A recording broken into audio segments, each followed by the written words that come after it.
നമഃ ശിവായ. ശുക്ലാംബരധരം വിഷ്ണും ശശിവർണം ചതുർഭുജം പ്രസന്നവദനം ധ്യായേത് സർവവിഘ്നോപശാന്തയേ. ഗുരവേ സർവലോകാനാം ഭിഷജേ ഭവരോഗിണാം നിധയേ സർവവിദ്യാനാം ദക്ഷിണാമൂർത്തയേ നമഃ. ശിവശക്ത്യാ യുക്തോ യദി ഭവതി ശക്തപ്രഭവിതും ന ചേദേവം ദേവോ ന ഖലു കുശലഃ സ്പന്ദിതുമപി. അതസ്ത്വാമാരാധ്യാം ഹരിഹരവിരിഞ്ചാദിഭിരപി പ്രണന്തും സ്തോതും വാ കഥം അകൃതപുണ്യഃ പ്രഭവതി. മൂകം കരോതി വാചാലം പങ്കും ലംഘയത്തെ ഗിരിം യത്കൃപാത്തമഹം വന്ദേ പരമാനന്ദമാധവം. സച്ചിദാനന്ദരൂപായ വിശ്വോത്പത്യാദിഹേതവേ താപത്രയവിനാശായ ശ്രീകൃഷ്ണായ വയം നമഃ. ജന്മാദ്യസ്യ യതോന്മയാദിതരതശ്ച അർത്ഥേഷ്വഭിജ്ഞസ്വരാൻ തേനേ ബ്രഹ്മഹൃദായ ആദികവയെ മുഹ്യന്തി യത്സൂരയഃ. തേജോ വാരിമൃതാം യഥാ വിനിമയോ യത്ര ത്രിസർഗോ മൃഷാ ധാംനാ സ്വേന സദാ നിരസ്തകുഹകം സത്യം പരം ധീമഹി. യം പ്രവ്രജന്തമനുപേതമപേതകൃത്യം ദ്വൈപായനോ വിരഹകാതര ആജുഹാവ. പുത്രേതി തന്മയതയാ തരവോഭിനേദുഃ ത്വം സർവഭൂതഹൃദയം മുനിം ആനതോസ്മി. ജയതി ജഗതി മായാം യസ്യ കായാധവസ്തേ വചനരചനമേകം കേവലം ജാഗലയ്യ. ധ്രുവപദമപി യാതോ യത്കൃപാതോ ധ്രുവോയം സകലകുശലപാത്രം ബ്രഹ്മപുത്രം നതോസ്മി. പതിവ് പോലെ ഒരു ഭജനഗാനത്തോടുകൂടി ആരംഭിക്കാം. ചൊല്ലിത്തരാം, ഏറ്റുചൊല്ല. ഗോവിന്ദ ഗോപാല പ്രഭു ഗിരിധാരി,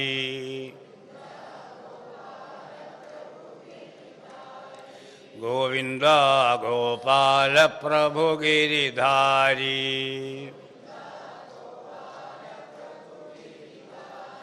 ഗോവിന്ദ ഗോപാല ഹൃദയ വിഹാരി,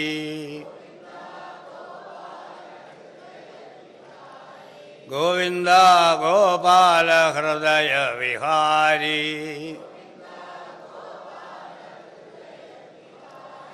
ഗോവിന്ദ ഗോപാല പ്രഭു ഗിരിധാരി.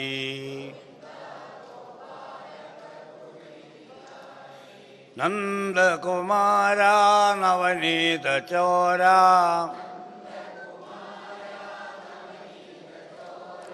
നന്ദകുമാര നവനീത ചോര,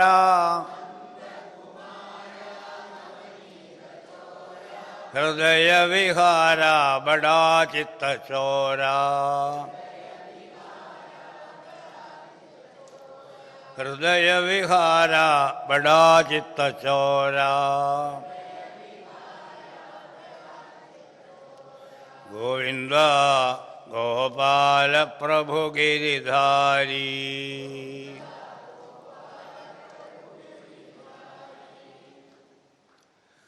പുതിയ ഹാളിൽ സത്രം ആരംഭിച്ചിരിക്കുന്നു കൊല്ലം. ഇത് വലിയൊരു ശുഭസൂചനയാണ്. ഞാൻ ഇവിടെ കൂടുക എന്ന് പറഞ്ഞ പോലെയല്ലേ ഇത്.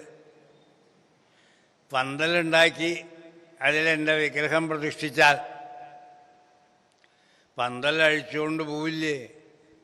ഇത് അഴിച്ചുകൊണ്ട് പോവില്ലല്ലോ, ഇതിവിടെ ഉണ്ടാവുമല്ലോ എന്ന മട്ടിലാ തോന്നുക. എല്ലാം അങ്ങനെയാണല്ലോ. ഭഗവാന്റെ പ്രവർത്തനങ്ങൾ ആലോചിച്ചാലേ അതിൻ്റെ അർത്ഥം മനസ്സിലാവും. ഇങ്ങനെ ഒരു ഹാള് ഉണ്ടാകും എന്ന് മുമ്പൊന്നും പ്രതീക്ഷയില്ല.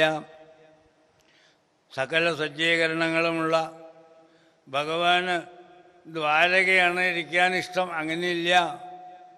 മദ്ഭക്ത എത്ര ഗായന്തി തത്ര തിഷ്ഠാമി എന്നാണ് ഭഗവാന്റെ മേൽവിലാസം. ആരെങ്കിലും ചോദിച്ചാൽ വിസിറ്റിംഗ് കാർഡൊന്നുമില്ല ഭഗവാന്. നാരദനോട് ആളുകൾ ചോദിക്കുക, അങ്ങ് വളരെ ഇൻറ്റിമേറ്റ് ആണല്ലോ ഭഗവാന്റെ, അദ്ദേഹത്തിൻ്റെ ആ മൊബൈൽ നമ്പർ ഒന്ന് തരാമോ, അഡ്രസ്സൊന്ന് തരാമോ, വേണ്ടി വന്നാൽ ഞങ്ങൾക്കൊന്ന് കാണാമല്ലോ വെച്ചിട്ടാ. മെനക്കെടൊന്നും വേണ്ട, ടിക്കറ്റ് ബുക്കിംഗ് ഒന്നും വേണ്ട, വണ്ടിക്കൂലി ചിലവാക്കൊന്നും വേണ്ട. മദ്ഭക്താഹ എത്ര ഗായന്തി തത്ര തിഷ്ഠാമി. ഗ്യാരണ്ടിയാ. നമ്മളൊക്കെ പറഞ്ഞാൽ വെള്ളത്തിൽ എഴുതുന്നത് പോലെയാ, നടക്കൊന്നുമില്ല, ജലരേഖ. ഭഗവാൻ അങ്ങനെയല്ല. ഭഗവാൻ ദേവകീ ഗർഭത്തിലിരിക്കുമ്പോൾ തന്നെ സ്തുതിക്കപ്പെട്ടിരിക്കുന്നു. സത്യവ്രതം സത്യപരം ത്രിസത്യം. സത്യത്തിൻ്റെ ഒരു പൂമാല കോർത്ത പോലെയാ. ഇങ്ങനെയുള്ള സത്യസ്വരൂപൻ സത്യം, ജ്ഞാനം, അനന്തം, ബ്രഹ്മ എന്നാണ് ഉപനിഷദ് വാക്യം. അപ്പോൾ ആ സത്യവ്രതൻ ഭഗവാൻ ഇവിടെ കൂടിയിരിക്കുക. കാരണം നമ്മളെയൊക്കെ ഭഗവാൻ അംഗീകരിച്ചു. വി ആർ ഡിവോട്ടീസ് എന്ന് ഭഗവാൻ സമ്മതിച്ചിരിക്കണം. മദ്ഭക്താഹ എത്ര ഗായന്തി തത്ര തിഷ്ഠാമി.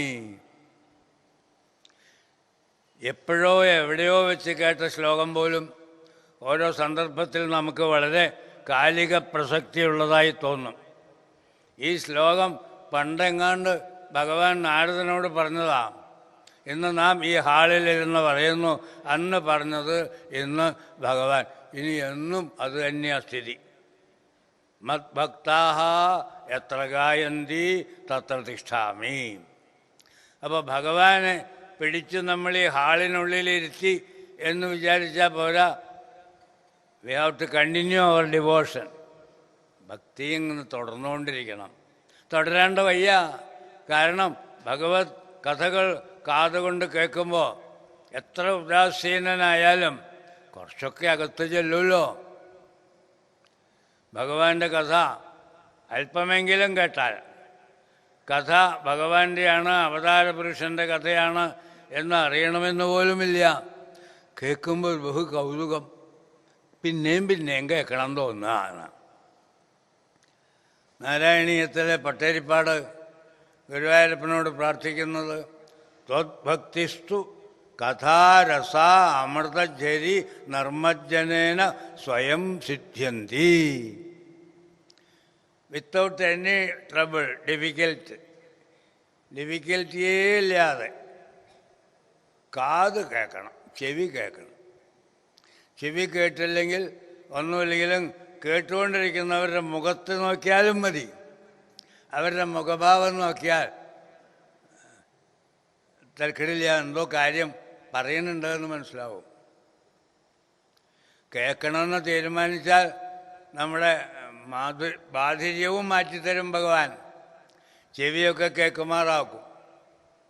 ചെമ്പൈ വൈദ്യനാഥ ഭാഗവതർ നാഗർകോവിലിൽ എങ്ങാണ്ട് കച്ചേരിക്ക് ഇരുന്നപ്പോൾ തൊണ്ട അടഞ്ഞുപോയി, ശബ്ദം പുറപ്പെടുന്നില്ല. ഒരു ഗായകനെ സംബന്ധിച്ച് സ്വത്ത് എന്ന് പറയുന്നത് ശരീരമാണ്, എന്ന് വെച്ചാൽ ശബ്ദം. അത് ഫെയിലായാൽ പിന്നെ എന്താ കാര്യം? ആംഗ്യം കാണിച്ചൊക്കെ പാടാൻ പറ്റുമോ? സരസസാമദാന, ഇതെങ്ങനെയാണ് ആംഗ്യം കാണിക്കുക? പാടുന്ന വേണ്ടേ? അപ്പോൾ അദ്ദേഹം ആ ഒരു വിഷാദത്തിൽ ഗുരുവായൂരപ്പൻ്റെ അടുക്കൽ വരിക. ഗുരുവായൂരപ്പനെ തൊഴാനായിട്ടിങ്ങനെ കൊടിമരം താണ്ടി മെയിൻ കവാടം താണ്ടി അകത്തേക്ക് പോവുക. കണ്ണെന്നങ്ങനെ അശ്രുധാര. ഗുരുവായൂരപ്പ, എനിക്ക് വലുതൊരു കീർത്തനം പാടാറാക്കി തരണേ എന്നും ഉള്ളിലുണ്ട്. തൊട്ടു പിന്നാലെ ഒരു വൈദ്യരുണ്ട്. അങ്ങേരും ഗുരുവായൂരപ്പ ഭക്തനാണ്, ചെമ്പയുടെ ആരാധകനുമാണ്. തോളത്ത് തൊട്ടു, തൊഴുതു പുറത്തു വന്നാൽ കാണണം കിട്ടുമെന്ന്. അദ്ദേഹം ചികിത്സിച്ചു, തൊണ്ട തുറന്നു. പിന്നെയും അനവധി കാലം പാടിയിട്ടാണ് അങ്ങേർക്ക് ഈ ജീവിതം അവസാനിപ്പിക്കേണ്ടി വന്നത്. ഒരു കൃഷ്ണസന്നിധിയിൽ പാടുമ്പോഴാണ് അദ്ദേഹത്തിന് മരണം സംഭവിച്ചത്.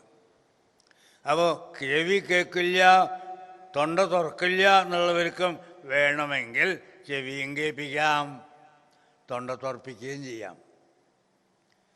അപ്പോൾ ത്വദ്ഭക്തിസ്തു കഥാരസ അമൃതജരീ നിർമ്മജ്ജനേന സ്വയം സിദ്ധ്യന്തി വിമലപ്രബോധപദവീം അക്ലേശതസ്തന്വതി. ചിലർക്ക് തീവ്രമായ ആധ്യാത്മികതയിലുമുണ്ട് തീവ്രവാദങ്ങൾ. അത് പറ്റില്ല, തന്നെ പറ്റും, അത് പറ്റില്ല, തന്നെ പറ്റും. വലിയ വാശിയാണ്. വാശി പഠിക്കണ്ട, അനേകം മാർഗങ്ങൾ. ഏകം സദ് വിപ്ര ബഹുധാ വദന്തി ഇന്ദ്രം മിത്രം വരുണം അഗ്നിം ആഹു. ഏത് നാമത്തിൽ പറഞ്ഞാലും കുറിക്കപ്പെടുന്നത്, സൂചിപ്പിക്കപ്പെടുന്നത്, അർത്ഥമാക്കപ്പെടുന്നത് ഒരേ ഒരു സദ്വസ്തു. അപ്പം നിങ്ങൾ മുരുകൻ എന്ന് പറഞ്ഞോളൂ, ഗണപതി എന്ന് പറഞ്ഞോളൂ.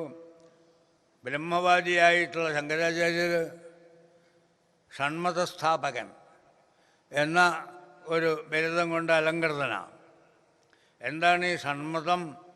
6 തരത്തിലുള്ള ആരാധനാ സമ്പ്രദായത്തെ അദ്ദേഹം അനുകൂലിച്ചു. ഗാണാപത്യം, കൗമാരം, ശാക്തം, ശൈവം, വൈഷ്ണവം, സൗരം. സൂര്യനെ ആരാധിക്കാം. ധ്യേയസ്സദാ സവിതൃമണ്ഡലമധ്യവർത്തി നാരായണ. ഉദിച്ചു നിൽക്കുന്ന സൂര്യനുണ്ടല്ലോ, സാക്ഷാൽ നാരായണൻ. പലരും കുട്ടികൾക്ക് പേര് വയ്ക്കില്ലേ സൂര്യനാരായണൻ എന്ന്. ധ്യേയസ്സദാ, ഉദിച്ചു വരുന്ന സൂര്യനെ കാണുമ്പോൾ ഇങ്ങനെ സങ്കല്പിച്ചുകൊണ്ട് പ്രാർത്ഥിക്കുക. ശംഖചക്ര പാണിയായിട്ടുള്ള നാരായണനാണ് ഈ ആദിത്യനായിട്ടിരിക്കുന്നത്. ആദിത്യാത്മക രുദ്രൻ എന്ന് പറയും ശിവഭക്തന്മാർ. സൂര്യനാരായണ മൂർത്തി എന്ന് പറയും വിഷ്ണു ഭക്തന്മാർ. രണ്ടും പറയണത് ഒരേ ആളെയാണ്. ഇങ്ങനെ 6 തരത്തിൽ ഈശ്വര ആരാധന നടത്താം. അതിൻ്റെ പേരിൽ അദ്ദേഹത്തെ ഷൺമതസ്ഥാപകൻ, അതിനനുകൂലമായ സ്തോത്രങ്ങളും അദ്ദേഹം എഴുതിയിട്ടുണ്ട്. എന്നാലും ശങ്കരാചാര്യർ എന്താ ചെയ്തത് എന്ന് മുഴുവൻ പിടികിട്ടാത്തവർ അദ്ദേഹം തന്നെ പറഞ്ഞിരിക്കുന്നു, ഈശ്വരന് രൂപമില്ല, നിർവികാരനാണ്, ബ്രഹ്മമാണ്. അദ്ദേഹം തന്നെ ഇപ്പുറത്ത് വന്നിട്ട് ഇങ്ങനെയും പറഞ്ഞിട്ടുണ്ടല്ലോ. എന്തുകൊണ്ടങ്ങനെ പറഞ്ഞു? എല്ലാവരും അത്ര ഇൻ്റലക്ച്വൽസ് ഒന്നുമല്ല. ജ്ഞാനം അങ്ങോട്ട് കേൾക്കുമ്പോഴേക്കും പെട്ടെന്ന് അങ്ങോട്ട് കാന്തവും ഇരുമ്പും തമ്മിൽ കൂട്ടിപ്പിടിക്കുന്നത് പോലെ പിടിക്കില്ല. വളരെ കെയർ ചെയ്യുന്നില്ല. ഇതൊന്നും നമുക്ക് പറ്റണ പണിയല്ല എന്ന് പറഞ്ഞ് ഒഴിഞ്ഞു പോവും. അതുകൊണ്ടാണ് ഇങ്ങനെയും ഒരു വഴിയുണ്ട്. ഈ വഴിയെ പോയാലും ചെന്ന് മുട്ടണത് അവിടെ. തദ്ഭക്തിസ്തു കഥാരസാമൃതചരി നിർമ്മജ്ജനേന സ്വയം സിദ്ധ്യന്തി. അവ ജ്ഞാനം വേണ്ടേ? ജ്ഞാനാദേവഹി കൈവല്യം. അത് തെറ്റാണോ? അല്ല, എത്തിച്ചേരും. ക്രമേണ നമ്മളവിടെ എത്തും. തദ്ഭക്തിസ്തു കഥാരസാമൃതചരി നിർമ്മജ്ജനേന സ്വയം സിദ്ധ്യന്തി വിമലപ്രബോധ പദവീം അക്ലേശതസ്തന്വതി. ഡയറക്റ്റായിട്ട് ബ്രഹ്മവിദ്യയിലേക്ക് പ്രവേശിച്ച കാട്ടിൽ വഴി അറിയാണ്ട നട്ടം തിരിയണത് പോലെ ഒരു ഭ്രമം വരും. അതിനാണ് ഇത് അക്ലേശത. ക്യാപ്സ്യൂൾ ഒക്കെ ഉണ്ടാക്കുമ്പോൾ അതിൻ്റെ അകത്ത് കയ്പുള്ള മരുന്നാണെങ്കിലും നമ്മളറിയുന്നില്ലല്ലോ. വായിലിട്ട് വേഗം വെള്ളം കുടിച്ചോളൂ ഇട്ടോന്ന്. അത് വായിലിരുന്നതിൻ്റെ സ്വാദ് മനസ്സിലാക്കി തരുന്നതിന് മുമ്പ് തൊണ്ടയിൽ നിന്ന് കീഴ്പ്പെട്ട് പൊക്കോട്ടെ എന്നാണ്. എത്തിക്കഴിഞ്ഞാൽ പിന്നെ അതിൻ്റെ ഫങ്ഷൻ തുടങ്ങിയായി. എത്ര മഹാത്മാക്കളുടെ നാടാണ് നമ്മുടെ ഭാരതം. ഏതെല്ലാം തരത്തിൽ ജനങ്ങൾ ജീവിതത്തെ സഫലമാക്കണമെന്നവരാഗ്രഹിച്ചു. ഈ ഭാഗവതം പോലെ എത്രയെത്ര ഗ്രന്ഥങ്ങൾ. അങ്ങനെയുള്ള ഗ്രന്ഥത്തിൽ നടുനായകമായിട്ട് കണക്കാക്കാം ഭാഗവതത്തെ. ശ്രീമദ് ഭാഗവതാഖ്യോയം പ്രത്യക്ഷ കൃഷ്ണ ഏവ ഹി. പ്രഥമസ്കന്ധത്തിൽ തന്നെ ജഗൃഹേ പൗരുഷം രൂപം എന്നാരംഭിക്കുന്ന അധ്യായത്തിൽ അവതാരങ്ങളെപ്പറ്റി ഒന്ന് തൊട്ട് കാണിക്കുമ്പോൾ ഏതേതു അംശകലാഹ പുംസഹ, ഈ പറഞ്ഞതൊക്കെ ഭഗവാന്റെ ഓരോ അംശകലകളാണ്. കംപ്ലീറ്റ് പവറൊന്നും കൊണ്ടുവന്നിട്ടില്ല. വാമനൻ ഒരു ഫംഗ്ഷൻ കഴിഞ്ഞു പോയി, നരസിംഹം ഒരു ഫംഗ്ഷൻ കഴിഞ്ഞു പോയി, കൂർമ്മം ഒരു ഫംഗ്ഷൻ കഴിഞ്ഞു പോയി. കൃഷ്ണൻ അങ്ങനെയല്ല, ഞാൻ ഇവിടെ കൂടുക എന്നാണ്. എന്നിട്ടതിന് ഫലം എന്താ? ജന്മ കർമ്മജ മേ ദിവ്യം ഏവം യോ വേത്തി തത്വതഃ ത്യക്ത്വാ ദേഹം പുനർജന്മനൈതി മാം ഏതി. അങ്ങനെയുള്ള കൃഷ്ണൻ്റെ കഥകൾ കേൾക്കുന്നവർക്ക് ദേഹം വിട്ടാൽ പിന്നെ വീണ്ടും ഭൂമിയിൽ വരണ്ട. വലിയ ഭാഗ്യമല്ലേ? ഒരു ജന്മത്തിൽ നമ്മൾ അനുഭവിച്ചത് നമുക്ക് ഓർമ്മയുണ്ട്. കഴിഞ്ഞ ജന്മങ്ങളിൽ എന്തൊക്കെയാണ് ചെയ്തതെന്ന് നമുക്ക് ഓർമ്മയില്ല. ശങ്കരാചാര്യർ ഒരിടത്ത് പറയുന്നു, ഞാനിപ്പോൾ പഞ്ചാക്ഷരം ജപിക്കുന്നു, നമഃശിവായ. എനിക്ക് 2 കാര്യം ഉറപ്പായി. കഴിഞ്ഞ ജന്മത്തിൽ പഞ്ചാക്ഷരം ജപിച്ചിട്ടില്ല. ജപിച്ചിരുന്നെങ്കിൽ എനിക്ക് ജനിക്കേണ്ടി വരില്ല. ഒരു കാര്യം കൂടി ഉറപ്പായി, ഇനി എനിക്ക് ജനിക്കേണ്ട. ഞാൻ ജപിച്ചു കഴിഞ്ഞല്ലോ പഞ്ചാക്ഷരം എന്നാണ്. എത്ര മനോഹരമായിട്ടാണ് പഞ്ചാക്ഷരത്തിൻ്റെ മഹിമ പറയണത്. അപ്പോൾ ഭഗവാൻ എൻ്റെ കഥ കേൾക്കൂ, പുനർജന്മമില്ലാതിരിക്കൂ. മനുഷ്യൻ ആഗ്രഹിക്കേണ്ടത് അതാ, സഫലത. എന്തിനാണോ ശരീരം കിട്ടിയത്? മനുഷ്യ ശരീരം എളുപ്പമല്ല. 84 ലക്ഷം രീതികളിൽ ശരീരങ്ങളുണ്ട്. മോൾഡ്, കൊതുവിനൊരു മോൾഡ്, ഈച്ചയ്ക്കൊരു മോൾഡ്, മൂട്ടയ്ക്കൊരു മോൾഡ്. ഇങ്ങനെ അക്കൂട്ടത്തിൽ ഒന്നാണ് മനുഷ്യൻ്റെ മോൾഡ്. കളിമണ്ണൊക്കെ കുഴച്ച് ബും എന്ന് പറഞ്ഞ് ആ മോൾഡിൽ അമർത്തിയിട്ട് എടുത്താൽ ശങ്കരൻകുട്ടി, ഗോപാലൻ. വേറൊന്ന് അമ്മിണിക്കുട്ടി. ഇങ്ങനെയുള്ള 84 ലക്ഷം. ഇതെങ്ങനെ കണക്ക് കിട്ടി? നമുക്കൊന്നും കിട്ടില്ല, മുനിമാർ പറഞ്ഞിരിക്കണം. 84 ലക്ഷം ശരീരപ്രകൃതികളിൽ ഉത്തമമായിട്ടുള്ളത് മനുഷ്യൻ്റെയാണ്.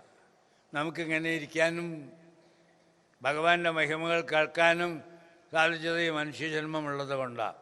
കാതുണ്ട് കേൾക്കാൻ, നാവുണ്ട് ഉച്ചരിക്കാൻ, മൂക്കുണ്ട് ഘ്രാണിക്കാൻ, കണ്ണുണ്ട് കാണാൻ, ത്വക്കുണ്ട് സ്പർശിക്കാൻ. ഇങ്ങനെ 5 ഇന്ദ്രിയങ്ങളും അതേപോലെ കർമ്മേന്ദ്രിയങ്ങൾ 5ഉം ജ്ഞാനേന്ദ്രിയങ്ങൾ 5ഉം പൂർണ്ണമായിട്ട് ഈശ്വരാർപ്പണമാക്കിക്കൊണ്ട് ജീവിക്കാനുള്ള ഒരു സാഹചര്യം മനുഷ്യന് മാത്രമേ ഉള്ളൂ. ദുർലഭം മാനുഷം ജന്മ. പക്ഷേ എത്ര പേര് ഈ പരമാർത്ഥം അറിഞ്ഞ് പ്രവർത്തിക്കുന്നു? പൂന്താനം പറഞ്ഞു, ഗുരുനാഥൻ തുണചൈക സന്തതം, തിരുനാമങ്ങൾ നാവിന്മേലെപ്പോഴും പിരിയാതെ ഇരിക്കണം നമ്മുടെ നരജന്മം സഫലമാക്കിയിടുവാൻ. സംസ്കൃതമേ വേണ്ടാന്ന് വെച്ചു പൂന്താനം. ഇത് മതിയല്ലോ ഉപനിഷത്തിന്, ആളുകൾക്ക് മനസ്സിലാവണം. ഇതിലെവിടെയാ ഒരു ക്ലിഷ്ടത? അർത്ഥം മനസ്സിലായില്ല കേട്ടോ ആ വാക്കിന്. അങ്ങനെ ഏതെങ്കിലും ഒരു വാക്ക് ചൂണ്ടിക്കാണിക്കാൻ പറ്റുമോ? ഒരു കാര്യം ചൂണ്ടിക്കാണിക്കാം. നരജന്മം സഫലമാക്കിയിടുവാൻ എന്ന് പറഞ്ഞല്ലോ. നാമജപം ചെയ്താലേ നരജന്മം സഫലമാകൂ എന്ന് പറഞ്ഞു. അതെന്താ കണക്ഷൻ? നാമജപത്തിനും സാഫല്യത്തിനും എന്താ കണക്ഷൻ? നാമങ്ങൾ ഉച്ചരിക്കും തോറും നമ്മുടെ ഉള്ളു തെളിഞ്ഞു തെളിഞ്ഞു വരും. സഹസ്രനാമ ജപത്തിൻ്റെ ഫലശ്രുതി പറയുമ്പോൾ ന ക്രോധ ന ച മാത്സര്യം ന ലോഭ ന അശുഭാമതി ഭവന്തി കൃതപുണ്യാനാം ഭക്താനാം പുരുഷോത്തമേ. പെർഫെക്റ്റാവും, പളുങ്ക് പോലെയാവും. വേണ്ടതുപോലെ ശ്രദ്ധയോടെ നാമം ജപിച്ചാൽ, വലിയ ഉപനിഷത്തും പുരാണങ്ങളൊന്നും വായിക്കണ്ട, സഹസ്രനാമം വായിച്ചാൽ മതി, ചൊല്ലിയാൽ മതി. ഇത് ചൊല്ലുന്നവർക്ക് ന ക്രോധ, മനുഷ്യനെ മൃഗമാക്കുന്നതിൽ ഒന്ന് ക്രോധമാണ്. ചുണ്ടി എടുക്കുക, BP കൂടുക, ഗുളിക 2 വരെ 4 കഴിക്കുക, ഒന്നും വേണ്ട. ന ക്രോധ എന്നുവെച്ച മാത്സര്യം, അസൂയയില്ല. ഒരുത്തൻ നമ്മളെപ്പോലെ ഇരിക്കില്ല, ഇത്തിരി ഒന്നും മിനുസപ്പെടും. എന്താ കാലത്ത് ബ്രേക്ക്ഫാസ്റ്റ്? മസാല ദോശ. ഭാഗ്യവാൻ. തനിക്കെന്താ? എനിക്ക് ഉപ്പുമാവോ ചട്നി. ഭാഗ്യവാൻ. ഇഡ്ഡലിയും മസാല ദോശയും ഭാഗ്യവാൻ്റെ എന്നൊക്കെ വിചാരിക്കും. ഇതൊക്കെ തൊണ്ടയിൽ നിന്ന് കീഴ്പ്പെട്ട് ഇറങ്ങും വരെയല്ലേ ഉള്ളൂ. കഴിഞ്ഞാൽ മസാല ദോശയും ഉപ്പുമാവും ഒക്കെ ഒന്നെ.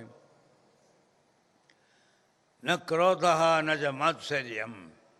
നമ്മളെക്കാൾ അല്പം നന്നായിട്ട് ജീവിക്കുന്ന ഒരാളെ കാണുമ്പോൾ നമുക്ക് നെഞ്ചം പൊറുക്കുതയ്യ എന്നൊക്കെ പാടില്ലേ? എനിക്ക് സഹിക്കുന്നില്ല എന്നുള്ള മാതിരി. എന്നുവെച്ച ന ക്രോധോ ന ച മാത്സര്യം ന ലോഭ. അന്യൻ്റെ മുതൽ അമുക്കണം എന്നുള്ള വിചാരമില്ല.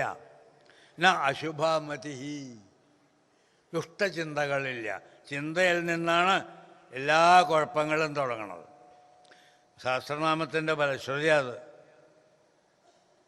ആ ഫലശ്രുതിയെ അടിസ്ഥാനപ്പെടുത്തിയാണ് ഭഗവാൻ തന്നെ പറഞ്ഞു, അത് കാണാണ്ട് പോണ്ട, ഇത് കേട്ടോളി. ജന്മ കർമ്മജ മേ ദിവ്യം ഏവം യോ വേത്തി. ഞാൻ ഭൂമിയിൽ വന്നത് ദേവകി വസുദേവന്മാർക്ക് സന്താനമില്ല, എന്നാൽ ഞാൻ ജനിച്ച് അച്ഛന് അച്ഛാന്നും അമ്മയെ അമ്മ എന്നൊക്കെ വിളിക്കുമ്പോൾ അവർക്കൊരു സന്തോഷമാവുമല്ലോ. അതാണോ കൃഷ്ണ അവതാരത്തിൻ്റെ ലക്ഷ്യം? അല്ല. ത്യക്ത്വ ദേഹം എന്ന് പറഞ്ഞല്ലോ. ദേഹത്തെ ത്യജിച്ചാൽ പുനർജന്മം വരില്ല എന്ന്. അതിന് എന്ത് വേണം? ജന്മ കർമ്മജ മേ ദിവ്യം. എൻ്റെ ജന്മവും എൻ്റെ കർമ്മവും ഡിവൈൻ. മനുഷ്യരുടെ ജീവിതം പോലെയല്ല, ജനനം പോലെയല്ല, മനുഷ്യരുടെ കർമ്മം പോലെയല്ല. ഭഗവാൻ ചെയ്യുന്ന ഏത് കാര്യത്തിനും ലീല എന്നാണ് പേര്. ലീല. നമ്മൾ കുട്ടികളൊക്കെ ഗോട്ടി കളിക്കും, മുതിർന്നവർ ക്രിക്കറ്റ് കളിക്കും. ക്രിക്കറ്റ് കളിച്ച് തോറ്റവരും ജയിച്ചവർ കൈ പിടിച്ചു കൊടുക്കും. സ്പോർട്സ്മാൻ സ്പിരിറ്റ് എന്ന് പറയില്ലേ? കളിച്ചു, അത് വേറെ കാര്യം.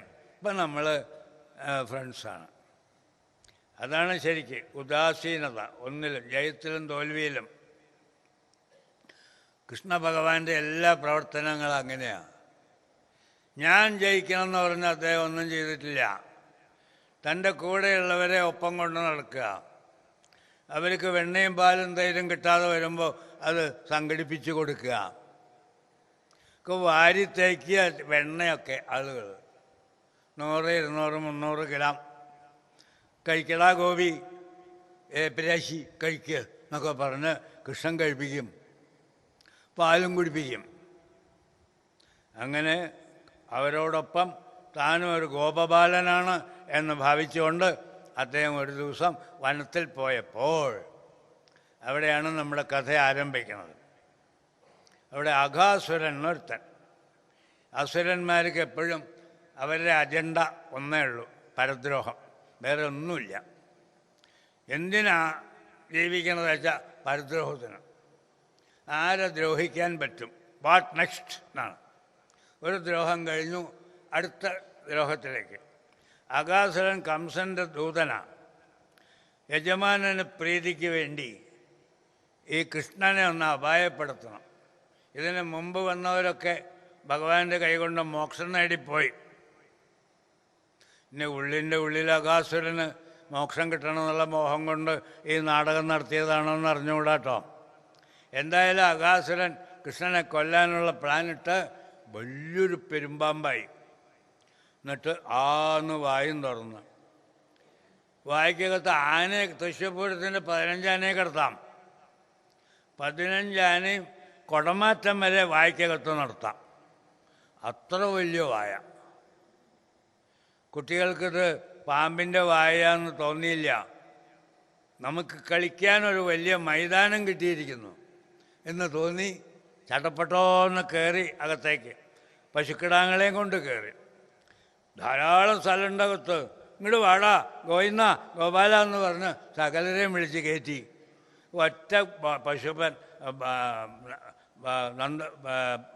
ഗോപാലൻ കുട്ടി എന്ന് പറഞ്ഞാൽ ഗോപബാലൻ പുറത്തില്ല, എല്ലാവരും അകത്ത്, പശുക്കിടാങ്ങളും അകത്ത്, കൃഷ്ണൻ മാത്രം പുറത്ത്.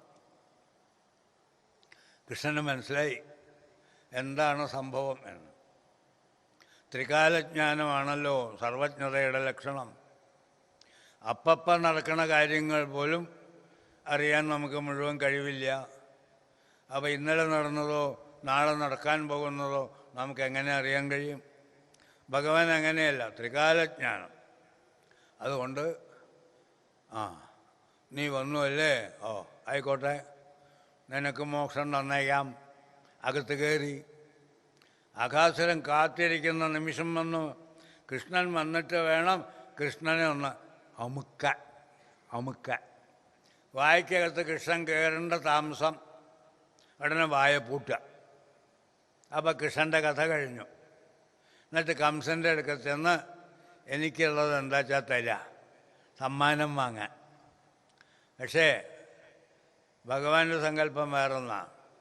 അകത്ത് കയറി ഭഗവാനെ കയറിയ പോലെയല്ല. അണിമ മഹിമ ലഘിമ ഗരിമ എന്നൊക്കെ ഐശ്വര്യങ്ങളെ പറ്റി പറയും. അതിൽ ചെറിയ രൂപത്തിൽ പോയി വലിയ രൂപം. ആഞ്ജനേയസ്വാമി രാമഭക്തൻ മഹേന്ദ്രപർവ്വതത്തിൻ്റെ ശിഖരത്തിൽ കയറി ലങ്കയിലേക്ക് കുതിച്ചപ്പോൾ എന്താ വലിപ്പം? മറ്റൊരു പർവ്വതം പോലെയായി എന്നാണ് പറയുന്നത്. പർവ്വതത്തിൻ്റെ മുകളിൽ കയറിയപ്പോൾ അത്രയൊന്നും വലിപ്പമില്ല, അത് വലുതായി. ലങ്കയിലെത്തിയപ്പോഴോ തീരി. അതെങ്ങനെയാണ്? ഇതൊക്കെ സിദ്ധികളാണ്.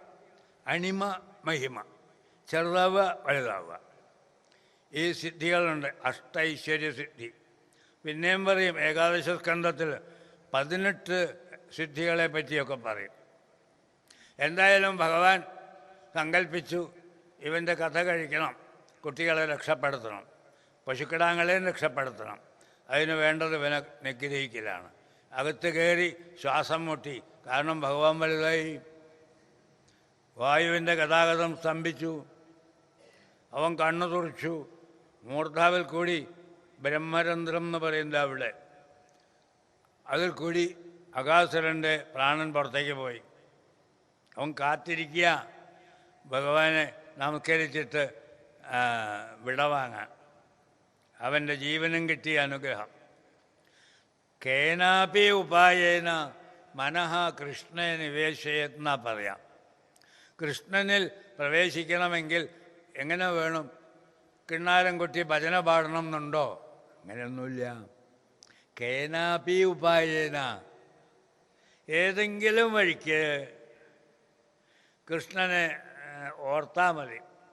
അതിപ്പോൾ ദുരുദ്ദേശത്തോടെ ഓർത്താലും ഭഗവാൻ അനുഗ്രഹിക്കും. ഇവിടെ അതാണ്ടായത്.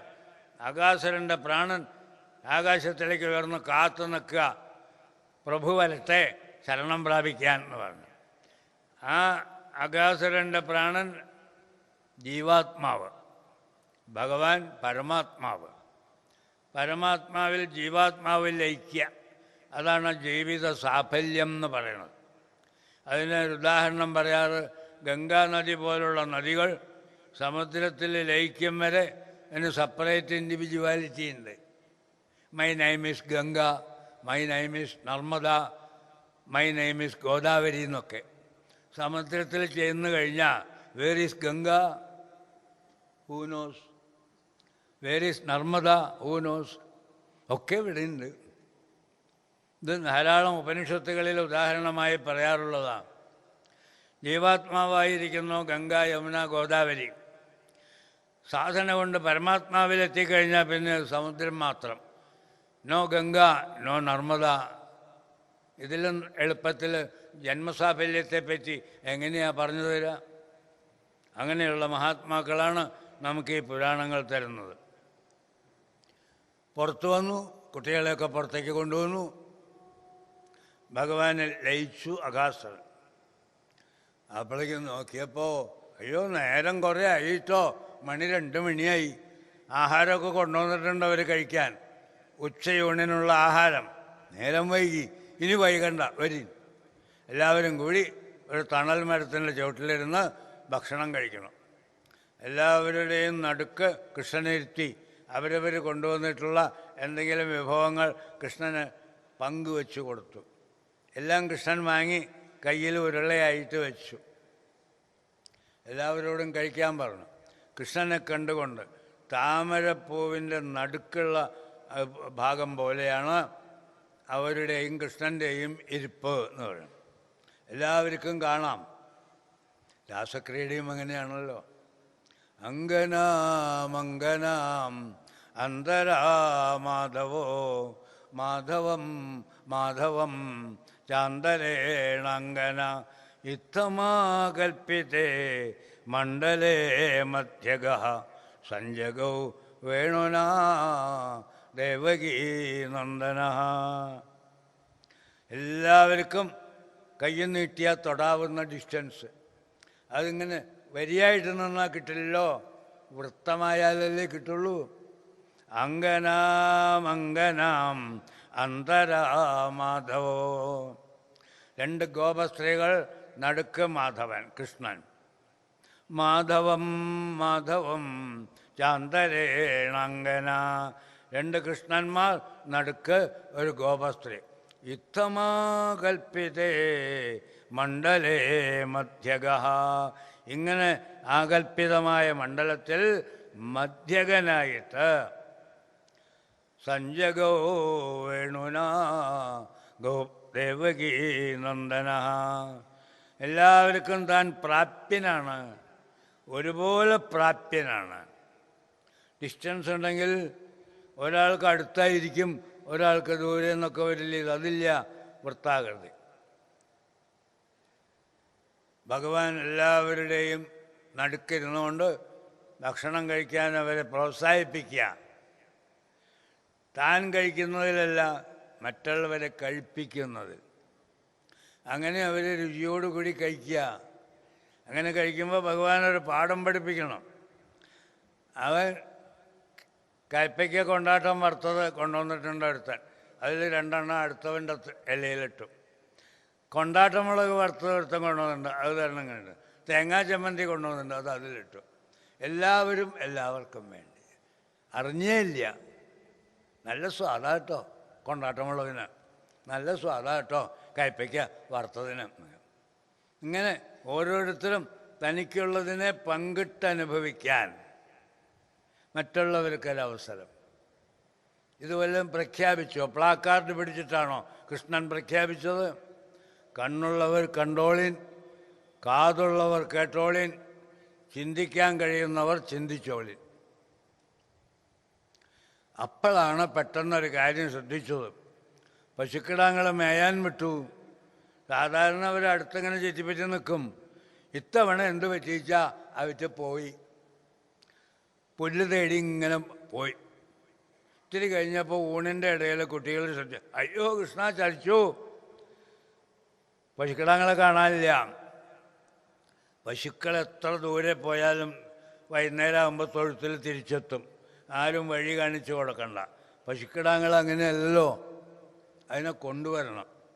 ഇവരുടെ റെസ്പോൺസിബിലിറ്റി അത്. വൈകുന്നേരം തിരിച്ചു ചെല്ലുമ്പോൾ പശുക്കിടാവില്ലെങ്കിൽ എന്തു ചെയ്യും? പരിഭ്രമായി. പേടിക്കണ്ട, നിങ്ങൾ കൊണ്ടോളി, ഞാൻ കൊണ്ടുവരാം. കൃഷ്ണൻ പുറപ്പെട്ടു. കൃഷ്ണൻ പുറപ്പെട്ട് അങ്ങോട്ട് പോയി. ഇത് ബ്രഹ്മാവിൻ്റെ ഒരു വേലയായിരുന്നു. അഘാസുരനെ കൊന്നപ്പോൾ തീരെ പ്രതീക്ഷിക്കാത്ത വിധത്തിൽ അഘാസുരനെ വലിച്ചില്ലേ? അത് ഓർമ്മ വെച്ചുകൊണ്ട് അന്യാവതാര നികരേഷു അനിരീക്ഷിതം തേ ഭൂമാതിരേകമഭിവീക്ഷ്യ തഥാ അഘമോക്ഷേ. നാരായണീയൻ ചുരുക്കി പറയുന്നൊരു സമ്പ്രദായമാണല്ലോ. അന്യാവതാര നികരേഷു അനിരീക്ഷിതം. ബ്രഹ്മാവ് കാണാത്ത അവതാരം വല്ലതുണ്ടോ ലോകത്തിൽ? 2-ാം സ്കന്ധത്തിൽ നാരദന് താൻ കണ്ട അവതാരങ്ങളെ പറ്റിയൊക്കെ വർണ്ണിക്കുന്നുണ്ട്. അന്യാവതാര നികരേഷു. അതിലൊന്നും കാണാത്തൊരു അത്ഭുതമായ ഒരു കാര്യം ഇവിടെ അദ്ദേഹം കാണുക. എന്താ കണ്ടത്? അകാസുരനെ നിഗ്രഹിച്ചു. അന്യാവതാര നികരേഷു അനിരീക്ഷിതം തേ ഭൂമാതിരേകം. ഭൂമാതിരേകം ച ആശ്ചര്യപ്പെടുത്തുന്ന വൈഭവം. ഭൂമ എന്നുള്ളതിന് ബ്രഹ്മം എന്നർത്ഥമുണ്ട്. എന്നാ അല്പേ സുഖമസ്തി ഭൂമാവൈ സുഖം എന്നാണ് ഉപനിഷത്തുകളിൽ പറയാം. ഈ അല്പസ്വല്പത്തിലൊന്നും സുഖമില്ലാട്ടോ. അതൊക്കെ സുഖം തുടങ്ങുമ്പോഴേക്ക് തന്നെ കഴിഞ്ഞു. എന്നാ അല്പേ സുഖമസ്തി ഭൂമാവൈ സുഖം. ഭൂമ അതാണ് വാക്കുപയോഗിക്കുന്നത്. ബ്രഹ്മാവ് നിരീക്ഷിച്ചു. അഘമോക്ഷം ഒരു പെക്യൂലിയർ ലീലയാണ്. അന്യാവതാര നികരേഷു അനിരീക്ഷിതം തേ ഭൂമാതിരേകം അഭിവീക്ഷ്യ തഥാ അഘമോക്ഷേ. അഘാസുരനുമായിട്ടുള്ള ഇടപാടിൽ ഭഗവാന്റെ ടെക്നിക്ക് ആശ്ചര്യം വിശ്വസിക്കാൻ പറ്റണില്ല. അപ്പം ഇതുപോലെ വല്ല വൈഭവം കയ്യിൽ ഇനി ബാക്കിയുണ്ടോ, സ്റ്റോക്കുണ്ടോ എന്നൊന്നറിയണം. അതിനെന്താ വേണ്ടേ? ധാതാ പരീക്ഷിതുമനാഹ. കാണാൻ വേണ്ടി, അതൊന്ന് കാണാൻ വേണ്ടി ഒരു രംഗം സൃഷ്ടിച്ചു. പശുക്കിടാങ്ങളെയൊക്കെ ഗുഹയിൽ ഒളിപ്പിച്ചു, ബ്രഹ്മലോകത്തിൽ ഒളിപ്പിച്ചു എന്നും പറയാൻ. എന്തോ ആവട്ടെ, എവിടെ ഒളിപ്പിച്ചു എന്നല്ല, ഒളിപ്പിച്ചു. കൃഷ്ണൻ പശുക്കിടാങ്ങളെ തേടാൻ പുറപ്പെട്ടപ്പോൾ ഗോപക്കുട്ടികളെയും ഒളിപ്പിച്ചു. കൃഷ്ണൻ തിരിച്ചു വന്നപ്പോൾ പശുക്കിടാങ്ങളുമില്ല, ഗോപക്കുട്ടികളുമില്ല. എങ്ങനെ വൈകുന്നേരം മടങ്ങിപ്പോകും? രാവിലെ തന്നോടൊപ്പം ഇറങ്ങിപ്പോന്നവരെയൊക്കെ കൊണ്ടുപോണ്ടേ? അതിനെന്താ? ഐശ്വര്യസമ്പന്നനല്ലേ ഭഗവാൻ. സങ്കല്പമാത്രയിൽ എത്ര പശുക്കിടാങ്ങളുണ്ടോ അത്രയും പശുക്കിടാങ്ങൾ. കറുത്ത പശുക്കിടാങ്ങൾ, വെള്ളപ്പശുക്കിടാങ്ങൾ, ബ്രൗൺ, എന്തൊക്കെ കളറുണ്ടോ അതൊക്കെ അതേമാതിരി. ഇരട്ടച്ചുഴി, ഒറ്റച്ചുഴി ഒക്കെ ഉണ്ടല്ലോ കന്നുകുട്ടികൾക്ക്. അതുപോലെ ഗോപാല കുട്ടികൾ, പശുപാലന്മാർ, അവരെയൊക്കെ സൃഷ്ടിച്ചു.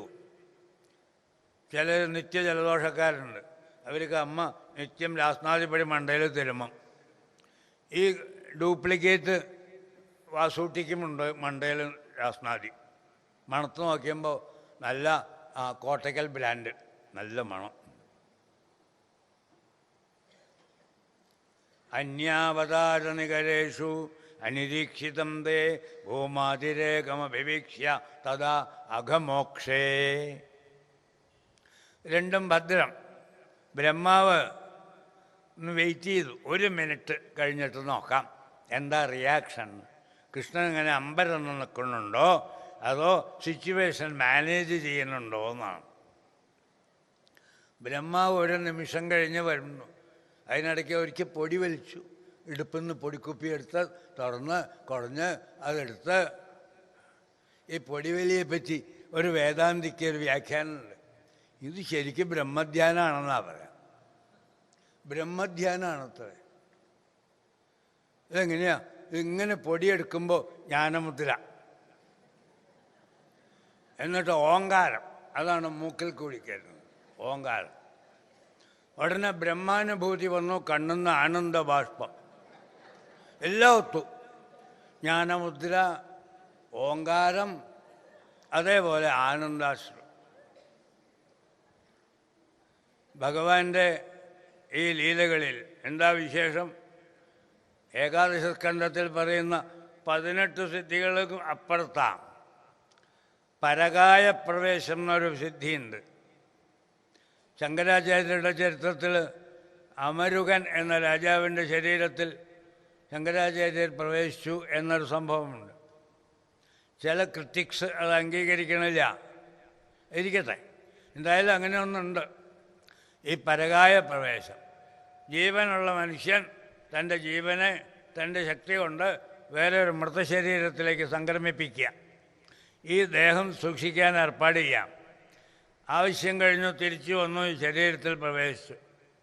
അങ്ങനെ പരകായ പ്രവേശം അതന്നെ വലിയ കാര്യമാണ്. പരകായ പ്രവേശമൊന്നും അത്ര എളുപ്പമല്ല. ഈ അണിമ മഹിമ ഒക്കെ പോലെ വലിയ ഐശ്വര്യമാണ്. ഇത് അതൊന്നുമല്ല, നൂതന കായ സൃഷ്ടി വിത്ത് രാസ്നാദിപ്പൊടി.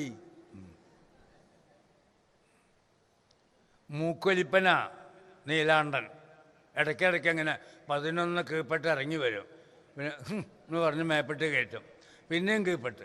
ഇത് സ്ഥിരം പരിപാടിയാണ്. അവനൊരു നിക്കിനെയും 11 മീശയ്ക്കാണ് 11 പറയാം. അവന് ഇതാണ് 11 എന്നുള്ള പേര് കിട്ടാനുള്ളൊരു ചാൻസ്. അതേപോലെ കൃഷ്ണൻ്റെ നൂതന സൃഷ്ടിയിലെ നീലാണ്ടനുമുണ്ട് ഈ 11. വൈറ്റ് ലെവൻ മൂക്കിലെങ്ങനെ. ഇതെങ്ങനെ സാധിച്ചു?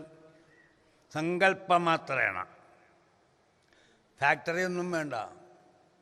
വേദം പറയും, സോകാമയത ബഹുസ്യാം പ്രജായേതി സതപോ തപ്യത സതപസ്തത്വ ഇതകം സർവം അസൃജത. എങ്ങനെയാണ് ഈശ്വരൻ സൃഷ്ടിച്ചത്? റാ മെറ്റീരിയൽസ് കളക്ട് ചെയ്യുക, എന്നിട്ട് അതൊക്കെ ശരിയാണോ നോക്കുക, എന്നിട്ട് സംഘടിപ്പിക്കാനുള്ള ആളുകളെ അപ്പോയിൻ്റ് ചെയ്യുക. നമുക്കൊരു ഫാക്ടറി തുടങ്ങണമെങ്കിൽ എന്തൊക്കെ വേണം? ഒരു മോട്ടോർ ഫാക്ടറി എന്തൊക്കെ റാ മെറ്റീരിയൽ വേണം, എന്തൊക്കെ പാർട്സ് വേണം, അതൊക്കെ ഇണക്കാൻ കഴിവുള്ളവർ വേണ്ടേ? ഒന്നും വേണ്ട. സോകാമയത, ഹി വിൽഡ്, ഹി ക്രിയേറ്റഡ്. കഴിഞ്ഞു. ചിന്തിച്ചു. എന്താ ചിന്തിച്ചത്? സ്രക്ഷ്യേ, ഐ വിൽ ക്രിയേറ്റ് മാത്രം. സോകാമയത ബഹുസ്യാം പ്രജായേതി, ഞാൻ പലതായിത്തീരട്ടെ എന്നാണ്. ആയല്ലോ.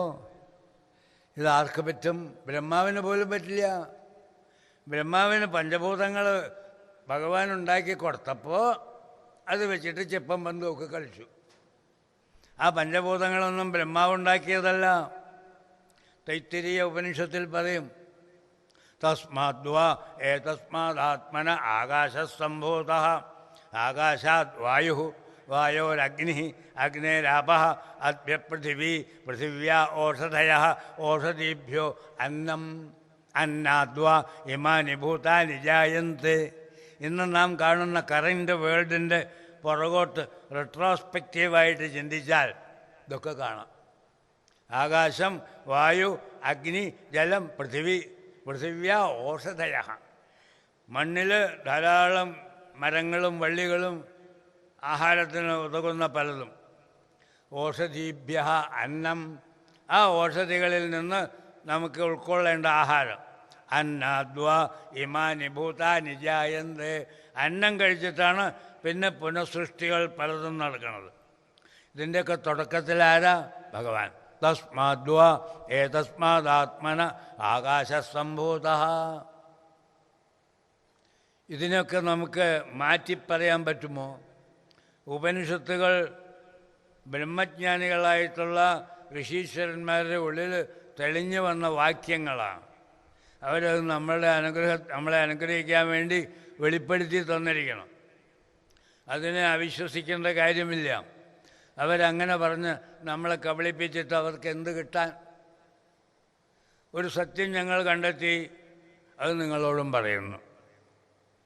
ഋഷി എന്ന് പറഞ്ഞാൽ ആരാ? കണ്ടെത്തിയവൻ, ദ്രഷ്ടാവ്, മന്ത്രദ്രഷ്ടാവ് ആണ് ഋഷി. ദ്രഷ്ടാവ് എന്ന് പറഞ്ഞാൽ കാണുന്നവൻ. അവർക്ക് എന്താണോ അറിയേണ്ടത് അത് പിക്ചറൈസ് ചെയ്ത് കാണിച്ചു കൊടുക്കാൻ ഈശ്വരന് സാധിക്കും. അവരങ്ങനെ ഇതൊക്കെ നമുക്ക് പറഞ്ഞു തന്നു. ആ ഉപനിഷത്തുകളൊന്ന് വായിക്കാനെങ്കിലും നമുക്ക് കഴിഞ്ഞാൽ നമ്മൾ ഭാഗ്യവാന്മാരാണ്. ഇനി ഉപനിഷത്തുകളിലേക്കൊന്നും പോകണ്ട, ഭാഗവതത്തിൽ തന്നെ. ഈ ഭാഗവതം എന്താണ്? വേദത്തിൻ്റെ സാരമാണ്.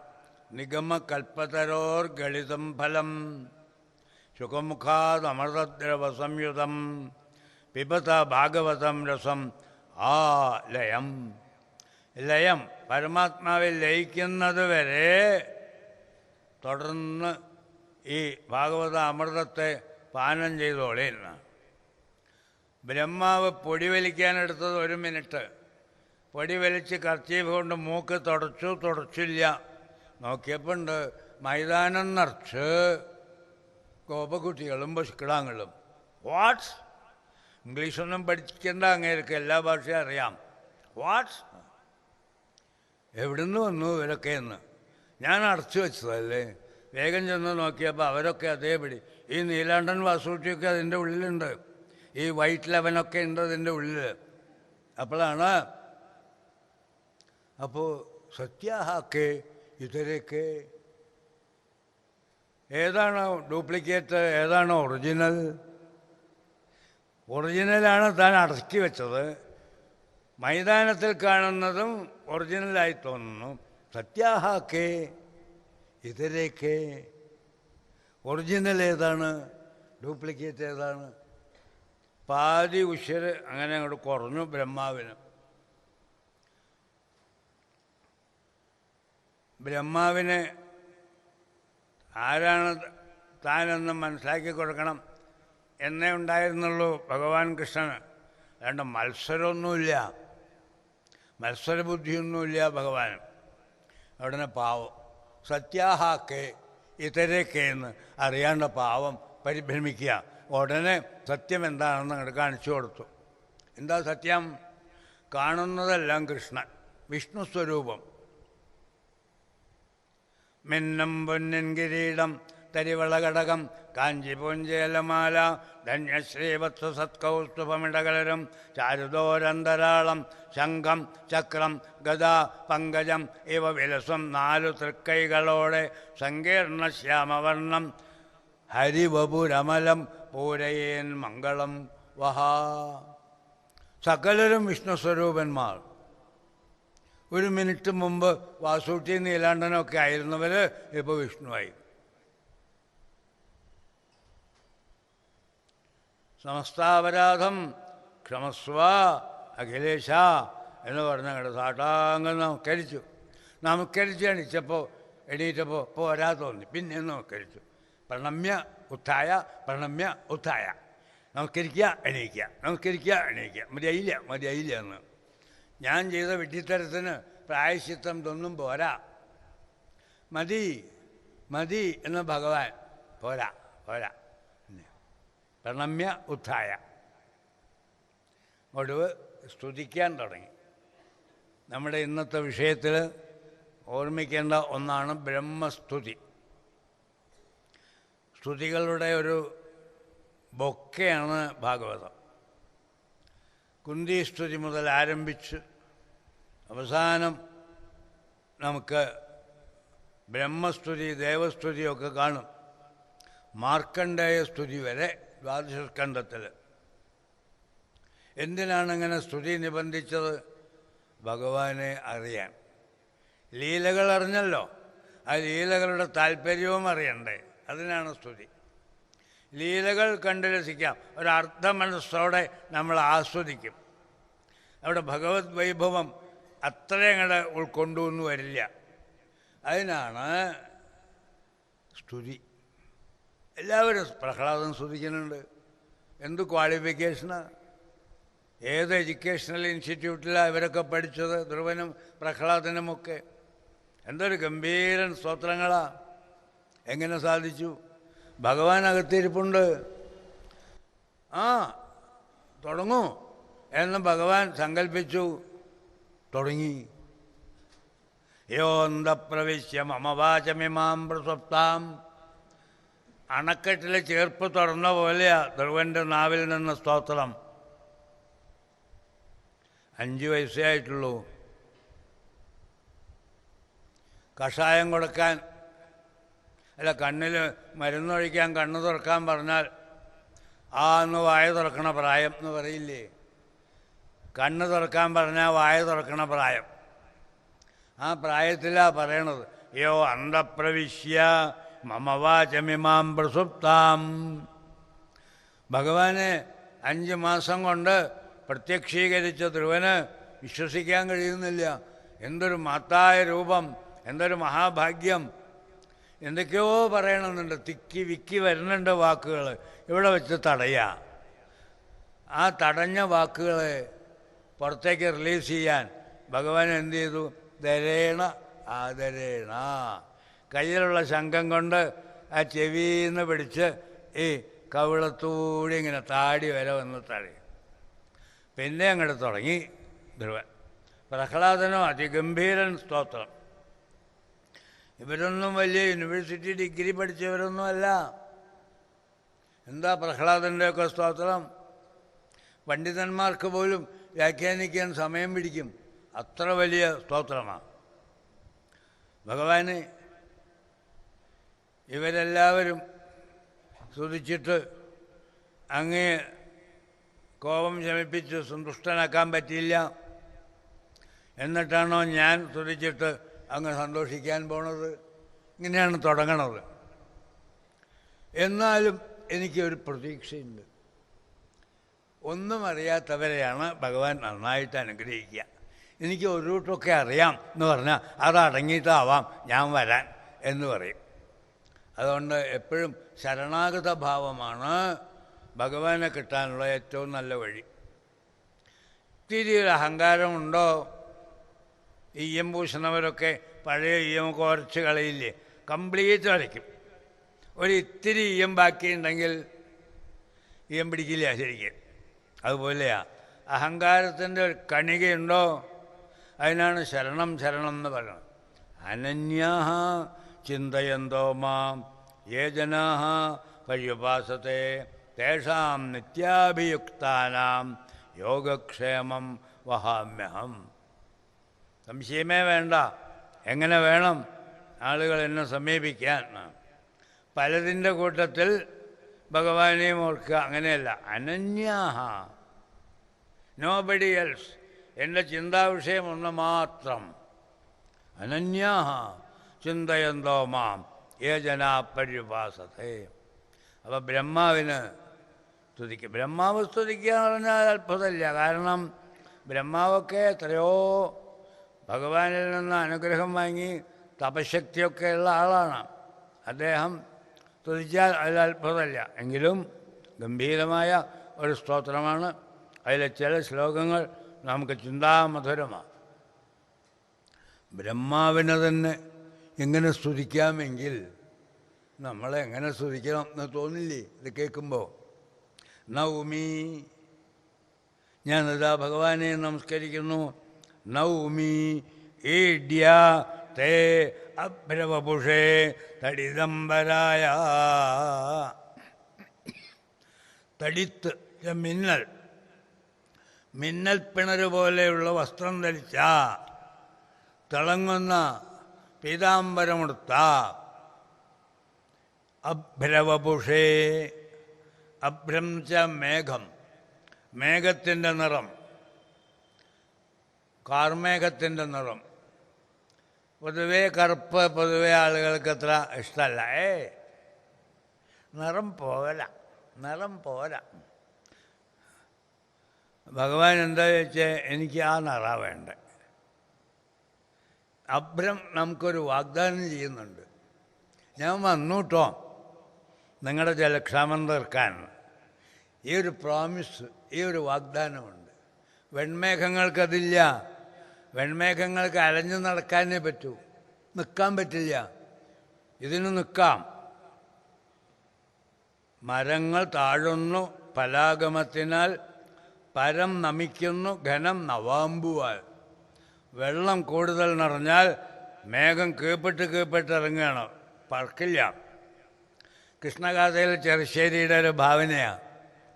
വർഷക്കാലം കഴിഞ്ഞ് ശരത്കാലം വന്നു. വർഷക്കാലത്ത് ആകാശത്തിൽ കറുത്ത മേഘങ്ങൾ. ശരത്കാലം വന്നാൽ മേഘങ്ങളെല്ലാം പെയ്തൊഴിഞ്ഞ് വെള്ളം നിറം. എന്തേ എങ്ങനെ വരാൻ? സീസണൽ ചേഞ്ച് എന്ന് നമുക്ക് പറയാം. അദ്ദേഹം അതിലും ഒരു കവിഭാവന ഉൾപ്പെടുത്തി. മേഘങ്ങൾക്ക് കറുത്ത നിറമുണ്ടായിരുന്നു. അതിന് കാരണം ആ മേഘങ്ങൾക്ക് കൃഷ്ണനോട് ഒരു ഇഷ്ടക്കൂടുതലുള്ളത് കൊണ്ട്. എന്ത് കളറാണ് നിങ്ങൾക്ക് വേണ്ടത് ചോദിച്ചപ്പോൾ ഞങ്ങൾക്ക് കൃഷ്ണൻ്റെ നിറം മതി.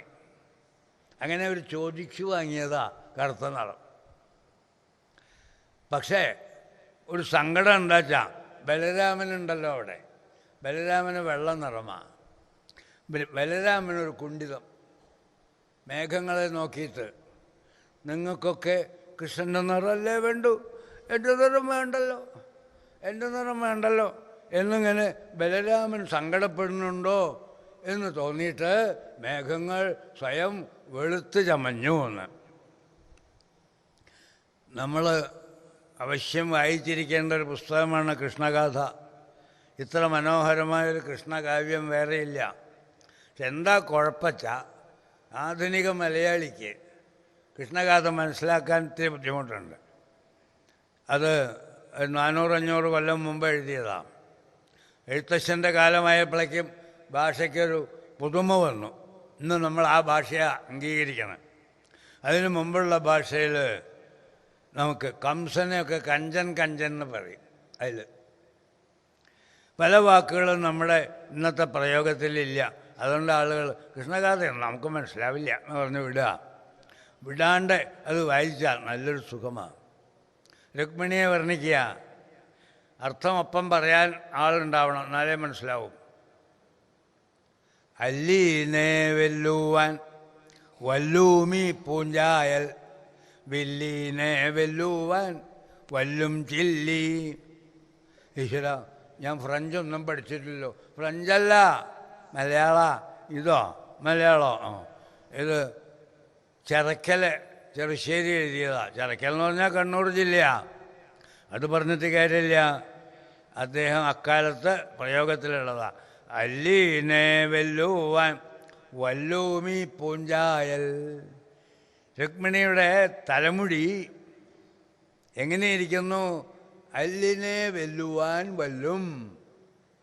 അന്ധകാരത്തെ ജയിക്കാൻ. അന്ധകാരത്തിനാണല്ലോ ഇരുട്ടിൻ്റെ മാസ്റ്റർ പീസ് എന്ന് പറയുന്നത്, അതാണല്ലോ. ആ ഇരുട്ടിന് പോലും ഞാൻ കറുത്തിട്ടാ എന്ന് മേനി നടിക്കാൻ പറ്റില്ല രുക്മിണിയുടെ മുമ്പിൽ. കാരണം മുടിക്ക് അതിലേറെ കറുപ്പുണ്ട്. അല്ലീനെ വെല്ലുവാൻ വല്ലൂമി പൂഞ്ചായൽ. പിന്നെ വില്ലീനെ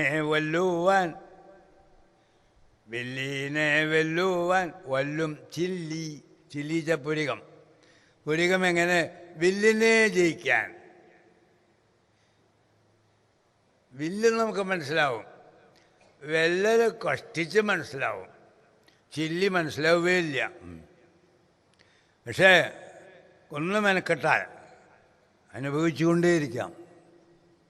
കൃഷ്ണഗാഥ കൃഷ്ണനെക്കുറിച്ച് എഴുതിയ തനി മലയാളിയുടെ ഒരു കാവ്യമാണ്. ഇരിക്കട്ടെ. എന്തായാലും ഭഗവാന്റെ നിറം അഭ്രവപുഷേ നൗമി ഈഡ്യാത്തെ അഭ്രവപുഷേ തടിതംബരായ. സിമ്പിളാണ് മേക്കപ്പൊക്കെ. കുഞ്ചാവതംസ പരിപിഞ്ചല സന്മുഖായ. തലമുടിയിൽ മയിൽപ്പീലി തിരികി, മഞ്ചാടി, കുന്നിക്കുരു ഇതുകൊണ്ടൊക്കെ കോർത്തിണക്കിയ മാലയണിഞ്ഞ്, ചെരുപ്പ് പോലും കൃഷ്ണനിടില്ലാത്തത്. യശോദയ്ക്ക് വലിയ സങ്കടം. ആറ്റുനോറ്റുണ്ടായൊരുണ്ണി ചെരുപ്പിട്ട് നടക്കൂ ഉണ്ണി, കാട്ടിലൊക്കെ കല്ലും മുള്ളും ഉണ്ടെന്ന്. എൻ്റെ കൂട്ടുകാരൊന്നും ചെരുപ്പിടുന്നില്ല, ഞാൻ മാത്രം ഇട്ടെന്ന് നന്നാകുക. അങ്ങനെ പറയുന്ന ആ കൃഷ്ണൻ, അദ്ദേഹം സ്വർണം വൈരമൊന്നും വാങ്ങില്ല. പിന്നെയോ കുന്നിക്കുരു, മഞ്ചാടി ഇതൊക്കെ കോർത്തിട്ടുള്ള മാല, മയിൽപ്പീലി. മയിലിങ്ങനെ പോകുമ്പോൾ ഇടയ്ക്കിടയ്ക്ക് ഇങ്ങനെ കൊഴിയും. അതിലൊരെണ്ണം എടുത്ത് തലയിൽ തരിക. എന്തൊരു സുന്ദരം! മയിൽപ്പീലി എത്ര പ്രകൃതി സുന്ദരമായ വസ്തു. വന്യസ്രജേ, കാറ്റിൽ വിരിയുന്ന പുഷ്പങ്ങളെ കൊണ്ട് കോർത്തിണക്കിയ മാല കഴുത്തിലും. കബളവേത്ര വിഷാണ വേണു ലക്ഷ്മശ്രീയേ. എന്തെല്ലാമുണ്ട് കയ്യിൽ. കബളം, ഈ ഉണ്ണാൻ തുടങ്ങിയപ്പോൾ ഒരു ചോറ്റുരുള വെച്ചിട്ടുണ്ട്, അതുണ്ട് കയ്യിൽ. വേത്രം, വേണു, വടി, അതേപോലെ പുല്ലാങ്കുഴൽ, ഇതൊക്കെയുള്ള ലക്ഷ്മശ്രീയെ മൃദുപദേ പശുപാങ്കജായ. ബ്രഹ്മാവിൻ്റെ സ്തുതി ആരംഭിക്കുന്നു. ഇതാണ് ആദ്യത്തെ. മനോഹരവും അർത്ഥഗംഭീരവുമാണ്. അസ്യാപി ദേവവപുഷോ മതനുഗ്രഹസ്യ സ്വേച്ഛാമയസ്യ നതു ഭൂതമയസ്യ കോപി നേശേമഹി തവസിതം മനസാ ആന്തരേണ സാക്ഷാത് തവൈവ കിമുത ആത്മസുഖാനുഭൂതേ ജ്ഞാനേ പ്രയാസമുപദപാസ്യ നമന്ത ഏവ ജീവന്തി സന്മുഖരിതാം ഭവദീയവാർത്താം സ്ഥാനേ സ്ഥിതാം ശ്രുതിഗതാം തനു വാങ് മനോഭിഃ യേ പ്രായശോ അജിത ജിതോപ്യസി തൈഃ ത്രിലോക്യാം ഭവദീയവാർത്താം. അങ്ങയുടെ ലീലകളടങ്ങിയ കഥകൾ വായിച്ചത് കേട്ടിട്ട്, സജ്ജനങ്ങൾ പറയുന്നത് കേട്ടിട്ട് അങ്ങനെയാണ് അവർ ഭഗവാന്റെ അടുക്കലേക്ക് എത്തണത്. ജ്ഞാനമാർഗം ഉപനിഷത്തുകളൊക്കെ ഉണ്ട്. അതൊക്കെ നല്ലൊരു ഗുരുനാഥൻ്റെ മുമ്പിലിരുന്ന് എത്ര തവണ കേട്ടാലും പിന്നെയും പിന്നെയും കേട്ടിട്ട് വേണം ഒന്ന് ഉറയ്ക്കാൻ. ഉപനിഷത്തുകളെ തള്ളിപ്പറയല്ല ഭക്തിമാർഗക്കാർ. ജ്ഞാനത്തിലേക്ക് നാം തനിയെ വന്നോളും. തുടക്കം ഇവിടെ നിന്നാവട്ടെ. 4-5 വയസ്സൊക്കെ പ്രായമായാൽ കുട്ടികൾക്ക് കുഴച്ചും കൂടി കൊടുക്കണ്ട ചോറ്. ഇവൻ തന്നെ അന്നഗോളങ്ങളൊക്കെ സൃഷ്ടിക്കാൻ മിടുക്കനാ. ഉരുട്ടിയെടുക്കും. എരിശീരിയിൽ ഒരു ശയന പ്രദക്ഷിണം, അത് കഴിഞ്ഞ് പച്ചടിയിലൊരു ശയന പ്രദക്ഷിണം ഒക്കെ നടത്തി ഗളും. ഇതൊക്കെ 4 വയസ്സാകുമ്പോഴേക്കൊക്കെ ട്യൂഷൻ എടുക്കാണ്ട് തന്നെ. മാത്തമാറ്റിക്സിനൊക്കെ ട്യൂഷൻ വേണം.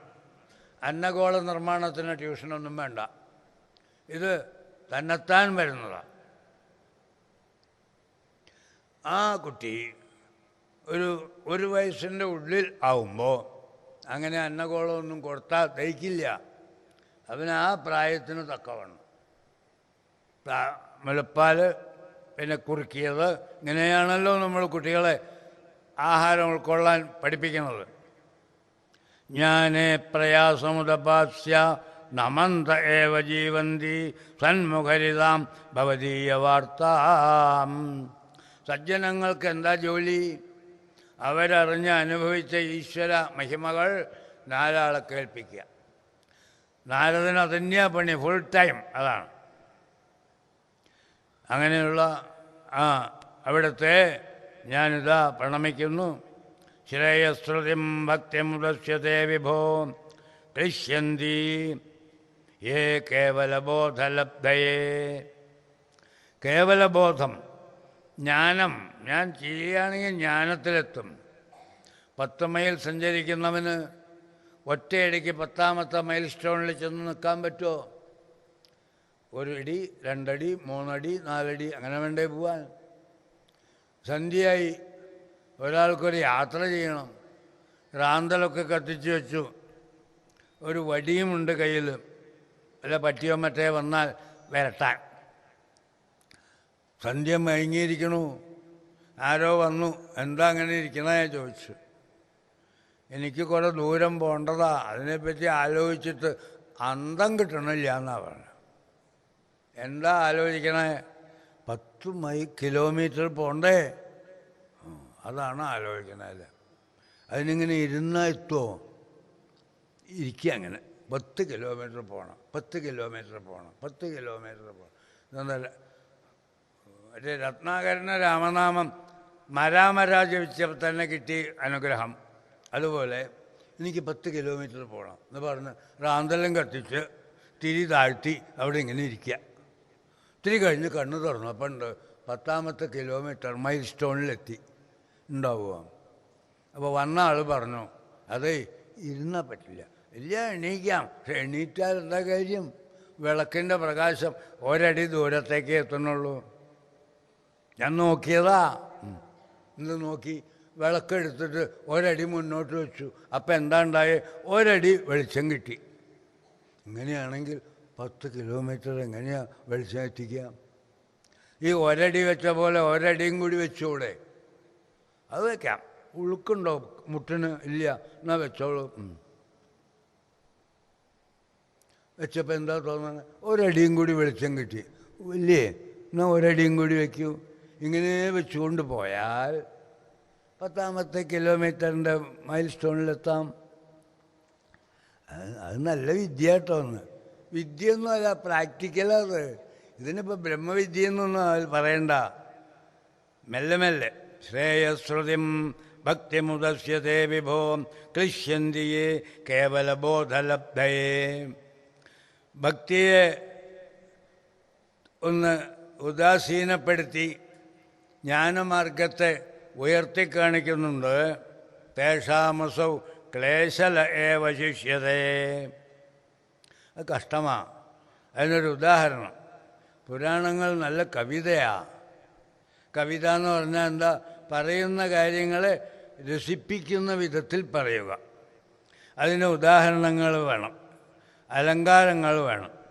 ഞാൻ പറഞ്ഞല്ലോ, കാർമേഘങ്ങൾ വെൺമേഘങ്ങളായതിനെപ്പറ്റി ബലരാമൻ്റെ കംപ്ലൈൻറ്റ് കേട്ടിട്ടാണ് അത്രേ മേഘങ്ങൾ ഏട്ടനൊരു കുണ്ഠിതം വേണ്ട, വെളുത്തളയാം എന്ന് പറഞ്ഞ് വെളുത്തു എന്നാണ്.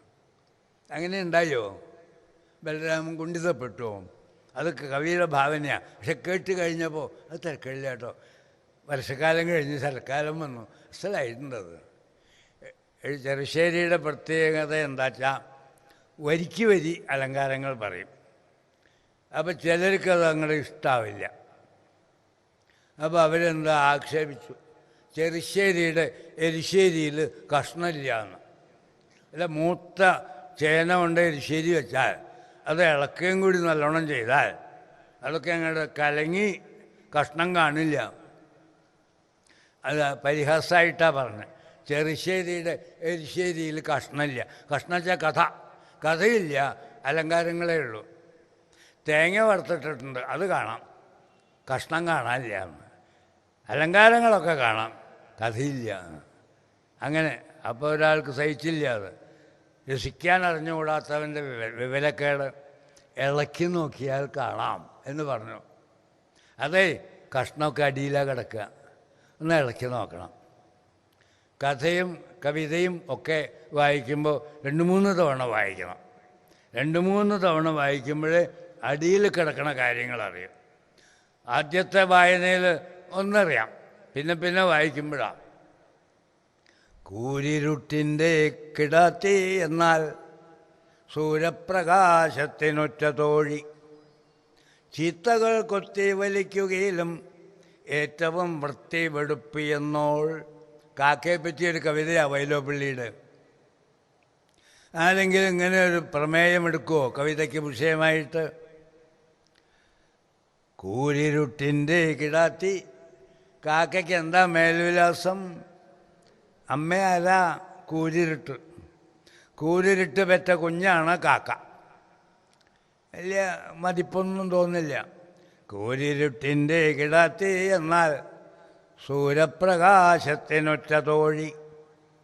സൂര്യപ്രകാശത്തോട് വലിയ ഇഷ്ടമാണ്. ആദ്യം സൂര്യോദയം കാണുന്നത് നമ്മളാണെന്ന് വെറുതെ നടിക്കുക. നമ്മളല്ല, കാക്കയാണ്.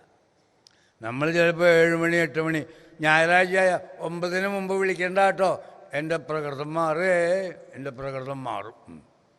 9 മണിക്കൊന്ന് വിളിച്ചു എന്നുള്ളതാണ്, പ്രകൃതം മാറുമെന്നാണ്. ഇത് ഒരു പ്രകൃതമാറ്റവും ഇല്ല. 5 മണിയായ കാ കാ കാ. കാക്കയെ നോക്കി പഠിക്കും ദിനചര്യ എന്നാണ് കവി പറയണത്. വല്ല മേൽവിലാസം ഉണ്ടോ കാക്കയ്ക്ക്? കൂരിരുട്ടിൻ്റെ കിടാത്തി എന്നാൽ സൂര്യപ്രകാശത്തിനൊറ്റ തോഴി, ചീത്തകൾ കൊത്തി വലിക്കുകയിലും ഏറ്റവും വൃത്തി വെടുപ്പിയെന്നോൾ. സകല കശപിശകളും കൊത്തി തിന്നും, പക്ഷേ ദേഹശുദ്ധിയിൽ ബഹുനിഷ്കർഷയാണ്. എവിടെയെങ്കിലും വെള്ളം കണ്ട മുങ്ങി പറഞ്ഞു, എന്നിട്ട് കൊക്കുകൊണ്ട് അവിടെ കൊത്തി ഇവിടെ കൊത്തി, പെർഫെക്റ്റ്. PS സോപ്പ് കൊണ്ട് കുളിച്ച്, ടർക്കിഷ് ബാത്ത് ടവൽ കൊണ്ട് തുടച്ച്, കുട്ടിക്കൂറ പൗഡർ ഇട്ടിട്ടുള്ള നിപ്പില്ലേ, അതുപോലൊരു നിപ്പാണ് കാക്കയ്ക്ക് എപ്പോഴും ഇഷ്ടം. ചീത്തകൾ കൊത്തി വലിക്കുകയിലും ഏറ്റവും വൃത്തി വെടുപ്പിയെന്നോൾ. അല്ലാണ്ട് വെറുതെ കാക്കയെ പറ്റി ഒരു കവിത എഴുതാൻ വൈലോപ്പിള്ളി മെനക്കെട്ടിരിക്കുമോ? അതുപോലെ ഇളക്കി നോക്കിയാൽ കാണാം. ഇളക്കി നോക്കിയാൽ വെച്ചാൽ 2-3 തവണ വായിക്കും, അപ്പം അറിയാം. ആസ്വദിക്കുക എന്ന് പറഞ്ഞാൽ എന്താ? എന്തെങ്കിലും കിട്ടിയാൽ കഴിക്കുന്നുണ്ട്. ആസ്വാദനം എന്ന് പറഞ്ഞാൽ എന്താ? ഈ പഞ്ചാമൃതമൊക്കെ കഴിച്ചു, തൊണ്ടയിൽ നിന്ന് വിഴുങ്ങി, ഇത്തിരി വെള്ളവും കുടിച്ചു. അതിങ്ങനെ വായിൽ കിടന്ന് അതിൻ്റെ ആ മാധുര്യം നുണയ്ക്ക എന്ന് പറയില്ലേ, അതാണ് ആസ്വാദനം. കവിതകളൊക്കെ ആസ്വദിക്കണം. ഇപ്പോൾ എന്നോ വായിച്ചതോ പഠിപ്പിച്ചതോ ആയിരിക്കാം ഈ കാക്ക കവിത. ഇന്ന് എനിക്ക് ഇവിടെ ചൊല്ലാൻ കഴിഞ്ഞത് ആ കവിയുടെ സ്വാധീനമാണ്. തന്നെ ഞാൻ മറപ്പിക്കില്ല എന്നാണ്. മറപ്പിച്ചില്ലല്ലോ, ഞാൻ ഓർമ്മിച്ചല്ലോ. പുരേഹ ഭൂമൻ ബഹവോപി യോഗിനഃ ത്വദർപ്പിതേഹ നിജകർമ്മലബ്ധയ വിബുദ്ധ്യ ഭക്ത്യൈവ കഥോപനീതയ. ഋഷിമാരൊക്കെയും തപസ് ചെയ്യാനറിയാത്തവരൊന്നുമല്ല. പക്ഷേ ഭക്ത്യൈവ, ഭക്തിയിലൂടെ മാധുര്യം അനുഭവിച്ചുകൊണ്ട് അതെങ്ങനെ കിട്ടി? കഥോപനീതയ, കഥകൾ കേട്ട് കേട്ട് അവർക്ക് ഭക്തി ഉണ്ടായി. അങ്ങനെയാണ് അവർ സൽഗതി പ്രാപിച്ചത്. തഥാപി ഭൂമൻ മഹിമാഗുണസ്യത്തെ വിബോദ്ധമർഹത്യമലാന്തരാത്മഭേ അവിക്രിയാത് സ്വാനുഭവാത് അരൂപതോ ഹനന്യ ബോധ്യാത്മതയ നജ അന്യഥാ. ഇങ്ങനെ അദ്ദേഹത്തിൻ്റെ സ്തുതി തുടരാണ്. എനിക്കിങ്ങനെ നേരിട്ട് കണ്ടപ്പോൾ ഞാൻ വാസ്തവത്തിൽ അങ്ങേ മറ്റാരെക്കാളും അറിഞ്ഞിരിക്കേണ്ടവനാ. ക്ഷീരസാഗരത്തിൻ്റെ തീരത്ത് ചെന്നു നിന്ന് പുരുഷസൂക്ത മന്ത്രം കൊണ്ട് അങ്ങേ സ്തുതിച്ചത് ഞാനാ. ഓരോ ദുർഘടഘട്ടങ്ങളിൽ അങ്ങ് അവതാരമെടുത്തത് കണ്ടവൻ ഞാനാ. ഞാൻ കണ്ട അവതാര കഥകളൊക്കെ ഞാൻ നാരദന് പറഞ്ഞു കൊടുത്തു. എന്നിട്ട് ഞാൻ നാരദനോട് പറഞ്ഞു, ത്വമേതത് വിപുലീകുരു. ഉണ്ണി, താൻ ഊര് ചുറ്റുന്ന ആളല്ലേ? 4 ആളോട് പറയാ, ത്വമേതത് വിപുലീകുരു. അച്ഛൻ പറഞ്ഞത് പ്രായോഗികമാക്കാനാണ് നാരദൻ വ്യാസനെ കാണാൻ വരുന്നത്. വ്യാസന് നല്ല തൂലികയാ, എഴുതിയങ്ങനെ ഒഴുകും. അദ്ദേഹത്തിൻ്റെ കയ്യിൽ ഇങ്ങനെ ഒരു സബ്ജക്റ്റ് കിട്ടിയാൽ, അങ്ങനെ നമുക്ക് കിട്ടിയതാണ് ഈ പുരാണങ്ങളൊക്കെ, മഹാഭാരതം ഒക്കെ. അതക്ഷമസ്വ, എന്നെ ക്ഷമിച്ചു എന്നോട് എന്ന് പറയണം. ഞാൻ വാസ്തവത്തിൽ അങ്ങയുടെ സന്താനമല്ലേ. പുരാണങ്ങൾ പറയുന്നു പ്രളയം സമയത്ത് ഒന്നുമില്ല, പ്രളയപയോധിജലേ എന്നാണ് ആരംഭിക്കുന്നത് അഷ്ടപതി, ഭഗവാൻ മാത്രം. അങ്ങനെ ഇരിക്കെ ഭഗവത് സങ്കല്പമാണ് നാഭിയിൽ നിന്ന് ഒരു താമരയായി വരുന്നത്. ആ താമര വിരിഞ്ഞു. ആ വിരിഞ്ഞ താമരയ്ക്കുള്ളിൽ ബ്രഹ്മാവ്. അദ്ദേഹം കോഹം ഹു ആം ഐ, ഞാൻ ആരാന്നറിഞ്ഞില്ല. അശരീരി കേട്ടു. തപാ എന്ന് പറഞ്ഞാൽ തപസ് ചെയ്യുമെന്നാണ്. തപസ് ചെയ്തു, 1000 കൊല്ലം തപസ് ചെയ്തു. അതൊക്കെ വർണ്ണിക്കുന്നുണ്ട് ഭാഗവതത്തിൽ. പിന്നെ ഒരു 100 കൊല്ലം വൈകുണ്ഠം കണ്ടു. ഭഗവാൻ അനുഗ്രഹിച്ചു. ബോധസ്ഥേ ഭവിത. തന്നെ എന്തിനു വേണ്ടിയാണോ സൃഷ്ടിച്ചത് ആ അറിവ് വേണമല്ലോ. ഒരു ടെക്നിക്കൽ നോഹൗ വേണ്ടേ? വാച്ച് നേരെയാക്കാൻ കൊണ്ടുപോയി ഒരാൾ, റിപ്പയറർ വന്നിട്ടില്ല, അസിസ്റ്റൻ്റേ വന്നിട്ടുള്ളൂ. അയാളെ ഏൽപ്പിച്ചു, ആഫീസിൽ നിന്ന് വരുമ്പോൾ കിട്ടണം കേട്ടോ. ശരിക്കുള്ള റിപ്പയറർ വരണതിന് മുമ്പ് ഇവൻ അവൻ്റെ ചില പ്രയോഗങ്ങൾ നടത്താൻ നോക്കി. ആദ്യം കേസൊക്കെ അഴിച്ചു, വീലുകൾ സ്പ്രിങ്ങുകൾ ഒക്കെ ഉണ്ട്, ഒക്കെ ഊരി വേറെ വെച്ചു. മേശപ്പുറത്ത് നിറച്ച് വാച്ചിൻ്റെ പാർട്ടുകളാണ്. ആശാൻ വന്നു, ഇതെന്താന്ന് വെച്ചു. ഒക്കെ അഴിച്ചു വെച്ചിരിക്കുക. ഇനി ആശാൻ വന്നിട്ടൊക്കെ നേരെയാക്കിയാൽ മതി. എന്തിനാ അത്രയൊക്കെ അഴിച്ചേ? അല്ല, എന്താണെന്നറിയാമല്ലോ വെച്ചിട്ട്. നിനക്ക് മനസ്സിലായോ വല്ലതും? അല്ല, അഴിച്ചു വെച്ചു, ഇനിയാണിപ്പോൾ അറിയാൻ പറ്റുമോ നോക്കാൻ പോണേന്നാണ്. ആട്ടെ, നീ അഴിച്ചില്ലേ? വന്ന ആളോട് നീ സമാധാനം പറയാം, ഞാനിപ്പോൾ തുടർന്നില്ല. അയാൾ ആഫീസ് വിട്ട് വന്നു. എന്തായി വാച്ച്? നല്ല വാച്ചാ കൊണ്ടു നടക്കണത്, എന്തൊക്കെയാ അതിൻ്റെ ഉള്ളിൽ? പിരി പിരി എന്ന് പറഞ്ഞ് ചില സ്പ്രിങ്ങുകൾ, വട്ടത്തിലുള്ള പല്ലുള്ള ചക്രങ്ങൾ, ഒന്നുപോലെ എത്ര ചക്ര, ചെറുതും വലുതും ചെറുതും വലുതും, ഇതിലത് കുടുങ്ങി അതിലിത് കുടുങ്ങി. എന്തുകൊണ്ട്? ടെക്നിക്കൽ നോഹൗ അറിഞ്ഞുകൂടാ.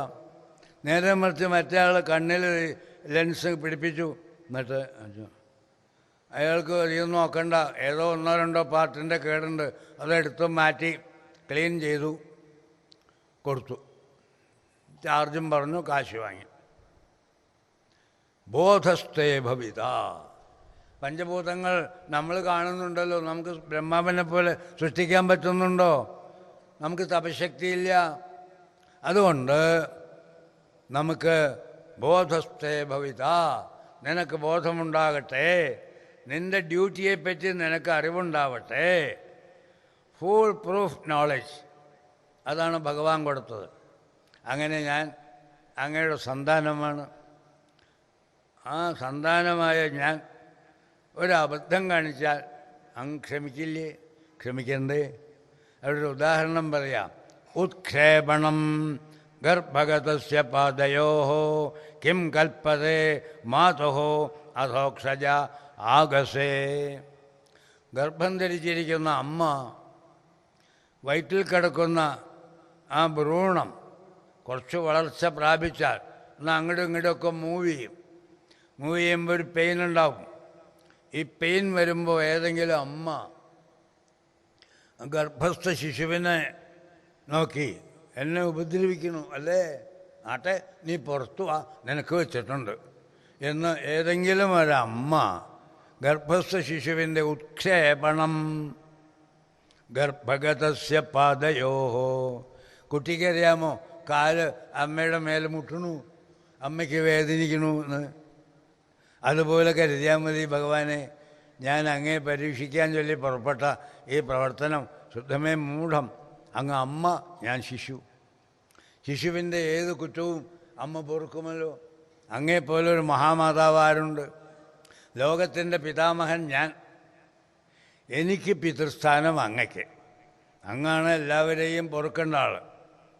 കിം കൽപ്പതേ മാതുരദോക്ഷജ ആഗസേ കിം അസ്തി നാസ്തി ഇതി വ്യപദേശഭൂഷിതം തവാസ്തി കുക്ഷേഃ കിയദപ്യനന്തഃ. നാരായണസ്ത്വം. നാരത്തിൻ്റെ അയനമാണ്. നാരം ച കാരണജലം എന്ന് പറയും, നരസമൂഹം എന്നും പറയും, കാരണജലം എന്ന് പറയും. അങ്ങ് നാരായണനാണ്. നാരത്തിൻ്റെ അയനം, ആശ്രയം. അങ്ങനെയുള്ള അങ്ങയെ ഞാൻ മാപ്പ് ചോദിച്ച് ക്ഷമിക്കണേ എന്ന് പ്രാർത്ഥിക്കുന്നു. സുരേഷു ഋഷിഷു ഈശ തഥൈവ നൃഷ്വപി. ഏതെല്ലാം രൂപം പൂണ്ടിരിക്കണോ അങ്ങ്, ആലോചിക്കാനേ വയ്യ. ഞാൻ അങ്ങയുടെ അഘമോക്ഷം കണ്ടിട്ടാണല്ലോ ഇനി എന്തൊക്കെ വിദ്യ കയ്യിലുണ്ടെന്ന് നോക്കണമെന്ന് മോഹിച്ചത്. അങ്ങനെ ഞാൻ മോഹിച്ച് പരീക്ഷിക്കാൻ പുറപ്പെടാൻ പാടില്ലായിരുന്നു. ഞാൻ കണ്ടതാ. എന്നെ എന്തൊക്കെ കണ്ടു? സുരേഷു, ദേവന്മാരുടെ ഇടയിൽ ഉപേന്ദ്രൻ വാമനനായിട്ട് വന്നു. ഋഷിഷു, മനുഷ്യരായിട്ട്. അതേപോലെ നൃഷു, തിര്യക്ഷു, കൂർമ്മം, മത്സ്യം, വരാഹം ഒക്കെ ആയിട്ട് വന്നു. ഇങ്ങനെയുള്ള ദുർമദനിഗ്രഹായ പ്രഭോ. എന്തിനാണ് വന്നത്? ദുർമദം അടക്കാൻ. ആളുകൾ ഈശ്വരനെ മറന്ന് തോന്യാസം കാണിക്കണത് അടക്കാൻ. അങ്ങനെയുള്ള അങ്ങയെ ഞാൻ പരീക്ഷിച്ചത് അബദ്ധമായി, ക്ഷമിക്കണം. നൗമി കോവേത്തി ഊനോസ് എന്നാണ്. ആർക്കറിയാം? എനിക്ക് ഭഗവാനെ അറിയാം, അനുഭവിക്കാം. എന്താണ് ഗോഡ് ഈസ് ലവ് എന്ന് പറയുന്നത്? ആ ഗോഡ് ഈസ് ലവ് എന്ന് പറയുന്നതിൽ ആ പ്രേമത്തെ നമ്മൾ സ്വന്തം ജീവിതത്തിൽ പകർത്തിയാൽ അത്രേ ഗോപസ്ത്രീകൾ ചെയ്തിട്ടുള്ളൂ. അക്ഷരം തന്നെ പഠിച്ചിട്ടുണ്ടോ സംശയമാണ് ഗോപസ്ത്രീകൾ. പക്ഷെ അവരെയാണ് നമ്പർ 1 എക്സാമ്പിളായിട്ട് നാരദൻ പറയണത്. നാരദൻ ലോകോപകാരത്തിനായിട്ട് ഭക്തിസൂത്രങ്ങൾ എഴുതി. എഴുതി കഴിഞ്ഞിട്ട് ലക്ഷണങ്ങൾ എഴുതി, എന്താണ് ഭക്തി, എങ്ങനെയാണ് ഭക്തി ഉണ്ടാവുക, തടസ്സങ്ങൾ എന്തൊക്കെ എന്നൊക്കെ പറഞ്ഞ് പിന്നെ ഉദാഹരണം, എക്സാമ്പിൾ. അതെന്താ? 2 × 5 = 10. അതിന് ഉദാഹരണം എന്താ പറയുക? മാമ്പഴത്തിന് 2 രൂപയാണെങ്കിൽ 5 എണ്ണത്തിന് എന്ത് വില? ഉദാഹരണമായി. ഇതുപോലെ ഭക്തിയെപ്പറ്റി പറഞ്ഞല്ലോ, ഒരു ഉദാഹരണം. യഥാ വ്രജഗോപികാനാം നിഷ്കളങ്ക ബുദ്ധി, സ്നേഹം. ഭട്ടേരിപ്പാട് എടുത്തു പറയണു, രാഗസ്താവത്ത് ജായതേഹി സ്വഭാവാത്. സ്നേഹം എന്നുള്ളത് പാമ്പിനും പുലിക്കും പട്ടിക്കും പൂച്ചയ്ക്കും ഒക്കെ ഉണ്ട്. ഈശ്വരനെ കേന്ദ്രീകരിച്ചുകൊണ്ടുള്ള സ്നേഹം വളരെ കുറച്ച് പേർക്കേ ഉള്ളൂ. അതിലും ഈശ്വരനെ ഓർമ്മിക്കുന്ന ഈ ഗോപസ്ത്രീകളുടെ കാര്യം ഭാഗ്യം ഭാഗ്യം എന്നാണ് അദ്ദേഹം ആ ശ്ലോകത്തിൽ പറയുന്നത്. സ്നേഹം എല്ലാവർക്കും ഉണ്ട്, അവർക്കത് തിരിച്ചുവിടാൻ പറ്റിയല്ലോ. ഈ പരമാത്മാവ് ബാലഭാവം കൊണ്ട് വന്നപ്പോൾ അവർക്ക് ഒരു അകളങ്കമായ കലവറയില്ലാത്ത സ്നേഹം അർപ്പിക്കാൻ കഴിഞ്ഞല്ലോ. ഏവം വിധം ത്വാം സകലാത്മനാമപി സ്വാത്മാനമാത്മാത്മതയാ വിചക്ഷതേ. നിങ്ങൾക്ക് ഇത് വായിക്കാം, പുസ്തകങ്ങൾ വ്യാഖ്യാനങ്ങളോടുകൂടി കിട്ടും, അനുഭവിച്ച് വായിക്കേണ്ടതാണ്. ഇത്തരം സത്രങ്ങളിൽ സൂചന തരാനല്ലേ സമയം കിട്ടുള്ളൂ. ഞാനൊരു സൂചന തരുന്നു മാത്രം. ഈ സീസൺ വരുമ്പോൾ മാമ്പഴം കച്ചവടം ചെയ്യുന്നവർ കഴിച്ചു നോക്കണം സാറേ എന്ന് പറഞ്ഞ് ഒരു കഷ്ണം പൂളി തരും. അത് കഴിച്ച് പിന്നെയും കയ്യിൽ നിന്ന് കിട്ടിയാൽ കൊടുക്കില്ല, ഒരു കഷ്ണമേ കൊടുക്കും. നന്ന തോന്നിയ 2 കിലോ വാങ്ങിക്കോളും, തീരാറായി വേഗം വാങ്ങിക്കോളും. അതിനാണ് ഈ കഷ്ണം കൊടുക്കുന്നത്. അഹോഭാഗ്യം അഹോഭാഗ്യം നന്ദഗോപവ്രജൗകസാം യന്മിത്രം പരമാനന്ദം. ആർക്ക് കിട്ടും? ഗോഡ് ഈസ് മൈ ഫ്രണ്ട് എന്ന്. എന്തൊരു സ്വാധീനമാവർക്ക്. തന്മിത്രം പരമാനന്ദം പൂർണ്ണം ബ്രഹ്മ സനാതനം. ഈ ഒരു ശ്ലോകമെങ്കിലും ഓർമ്മയിൽ വെച്ചാൽ മതിയാവും. ബ്രഹ്മസ്തുതിയുടെ എസൻസാണ്. അഹോഭാഗ്യം അഹോഭാഗ്യം നന്ദഗോപവ്രജൗകസാം യന്മിത്രം പരമാനന്ദം പൂർണ്ണം ബ്രഹ്മ സനാതനം. സനാതന ബ്രഹ്മം, പൂർണ്ണബ്രഹ്മം, ഇതൊക്കെ ഉപനിഷത്തുകളിൽ വായിച്ച് കേട്ടിട്ടും ഒക്കെ ഉണ്ടെന്നല്ലാതെ അത് എങ്ങനെ അനുഭവിക്കാം? അനുഭവിച്ചു. ആര്? നന്ദഗോപവ്രജൗകസാം. നന്ദഗോപൻ്റെ വ്രജത്തിൽ, ആ ഗോകുലത്തിൽ താമസിക്കുന്നവർ. നന്ദഗോപര് സുഹൃതം കൊണ്ടാണ് നന്ദഗോപരുടെയും യശോദയുടെയും പൂർവജന്മകഥ ഭാഗവതത്തിൽ സൂചിപ്പിക്കുന്നു.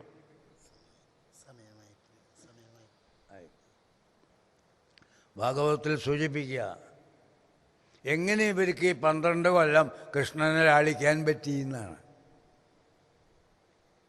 കഴിഞ്ഞ ജന്മത്തിൽ അവർ പ്രാർത്ഥിച്ചു, എനിക്ക് ഭഗവാനെ താലോലിക്കാൻ സാധിക്കണം, ഭക്തി ഉണ്ടാവണം, സ്നേഹമുണ്ടാവണം. അതൊക്കെ നിറവേറ്റി കൊടുത്തതാണ് ഈ കൃഷ്ണാവതാരത്തിൽ 12 കൊല്ലം. അത് കഴിഞ്ഞപ്പോൾ കൃത്യം ആ ടൈം പീരീഡ് കഴിഞ്ഞു, മധുരയിലേക്ക് പോയി വകുപ്പന്നെ മാറി. അഹോഭാഗ്യം അഹോഭാഗ്യം നന്ദഗോപവ്രജൗകസാം യന്മിത്രം പരമാനന്ദം പൂർണ്ണം ബ്രഹ്മ സനാതനം. നിങ്ങൾ ഒന്ന്, ഞാൻ ചൊല്ലിത്തരുന്ന ഒന്ന് ഏറ്റുചൊല്ലുക. ഈ ശ്ലോകത്തിൻ്റെ പ്രാധാന്യം മനസ്സിലുറയ്ക്കാനാണ്. അഹോഭാഗ്യം അഹോഭാഗ്യം നന്ദഗോപ വ്രജൗകസാം യന്മിത്രം പരമാനന്ദം പൂർണ്ണം ബ്രഹ്മ സനാതനം. ഒരിക്കൽ കൂടി. അഹോഭാഗ്യം അഹോഭാഗ്യം നന്ദഗോപ വ്രജൗകസാം യന്മിത്രം പരമാനന്ദം പൂർണ്ണം ബ്രഹ്മ സനാതനം. പരബ്രഹ്മം, പൂർണ്ണബ്രഹ്മം എന്നൊക്കെ പറഞ്ഞാൽ കേട്ടുകേൾവിയേ ഉള്ളൂ. അത് ഇവരെ നോക്കി പഠിക്കുക. അകളങ്കിതമായ മനസ്സ്, കൃഷ്ണകഥ കേൾക്കാനുള്ള അതിവിശേഷമായ ശ്രദ്ധ, അതിൽ കൂടുതൽ അവർക്ക് കഥ കേൾക്കല്ല, അവർ കണ്ടതാ കൃഷ്ണൻ്റെ ഓരോ ലീലയും. കൃഷ്ണാന്ന് വിളിക്കേ വേണ്ടൂ, എവിടുന്നോ സഹായം എത്തുന്നു. നമുക്കും അതുപോലുള്ളൊരു അനുഭവം. എന്തായാലും ഈ പുതിയ ഹാള് ഉണ്ടായത് നമുക്കൊരു സൂചനയാണ്. ഞാനിവിടെ ഉണ്ട് എന്നാണ്. ഇവിടെ മാത്രമേ ഉള്ളൂ എന്നല്ല, ഇവിടെ വിശേഷാലുണ്ട്. ഈ സത്രം ആരംഭിച്ച് ഇത്രയും വർഷങ്ങൾക്കിടയിൽ ഇക്കൊല്ലമാണ് നാം ഒരു ഹാളായിട്ട് നിർമ്മിക്കാൻ നമുക്ക് സാധിച്ചത്. ഇതിന് തുടക്കം കുറിച്ച ആ നിമിഷം ഒരു ഭാഗ്യം നിറഞ്ഞ നിമിഷം. സ്വാമിജിമാരുടെയൊക്കെ സങ്കല്പം, ഭക്തജനങ്ങളുടെയൊക്കെ സഹകരണം, ഇതെല്ലാം കൂടി ഇങ്ങനെ ഒരു മനോഹര സൗധം നമുക്ക് കിട്ടി. ആ കൃഷ്ണഭഗവാൻ ഇവിടെ സ്ഥിരമായിട്ടിരിക്കാൻ തീർച്ചയാക്കി. ഇത്രയുമായാൽ പിന്നെ നമുക്കിവിടുന്ന് പോകാൻ പറ്റുമോ? പോകാം, കൃഷ്ണകഥ കയ്യിൽ വയ്ക്കുക. അല്ലാണ്ട് ഇതിപ്പോൾ പൂട്ടി പോവും, സത്രം കഴിഞ്ഞാൽ ഇത് പൂട്ടും. പക്ഷേ കൃഷ്ണകഥ കയ്യിൽ വേണം. ഒരു ഭാഗവതം കയ്യിൽ വയ്ക്കുക, കൃഷ്ണകഥകൾ പ്രത്യേകം ശ്രദ്ധയോടെ വായിക്കുക. നമുക്കെല്ലാം കൃഷ്ണഭക്തി, ഭഗവത് ഭക്തി ഉണ്ടാവട്ടെ, പരമാനന്ദം കൈവരട്ടെ എന്ന് പ്രാർത്ഥിക്കുകയാണ്. യോഗീന്ദ്രാണാം ത്വദംഗേക്ഷധികസുമധുരം മുക്തിഭാജാം നിവാസോ ഭക്താനാം കാമവരിഷച്യുതരുകിസലയം നാഥത്തെ പാദമൂലം നിത്യം ചിത്തസ്ഥിതം മേ പവനപുരപദേ കൃഷ്ണ കാരുണ്യസിന്ധോ ഹർത്വാ നിശേഷതാപാൻ പ്രതിശതു പരമാനന്ദസന്തോഹലക്ഷ്മീം. സർവത്ര ഗോവിന്ദനാമസങ്കീർത്തനം.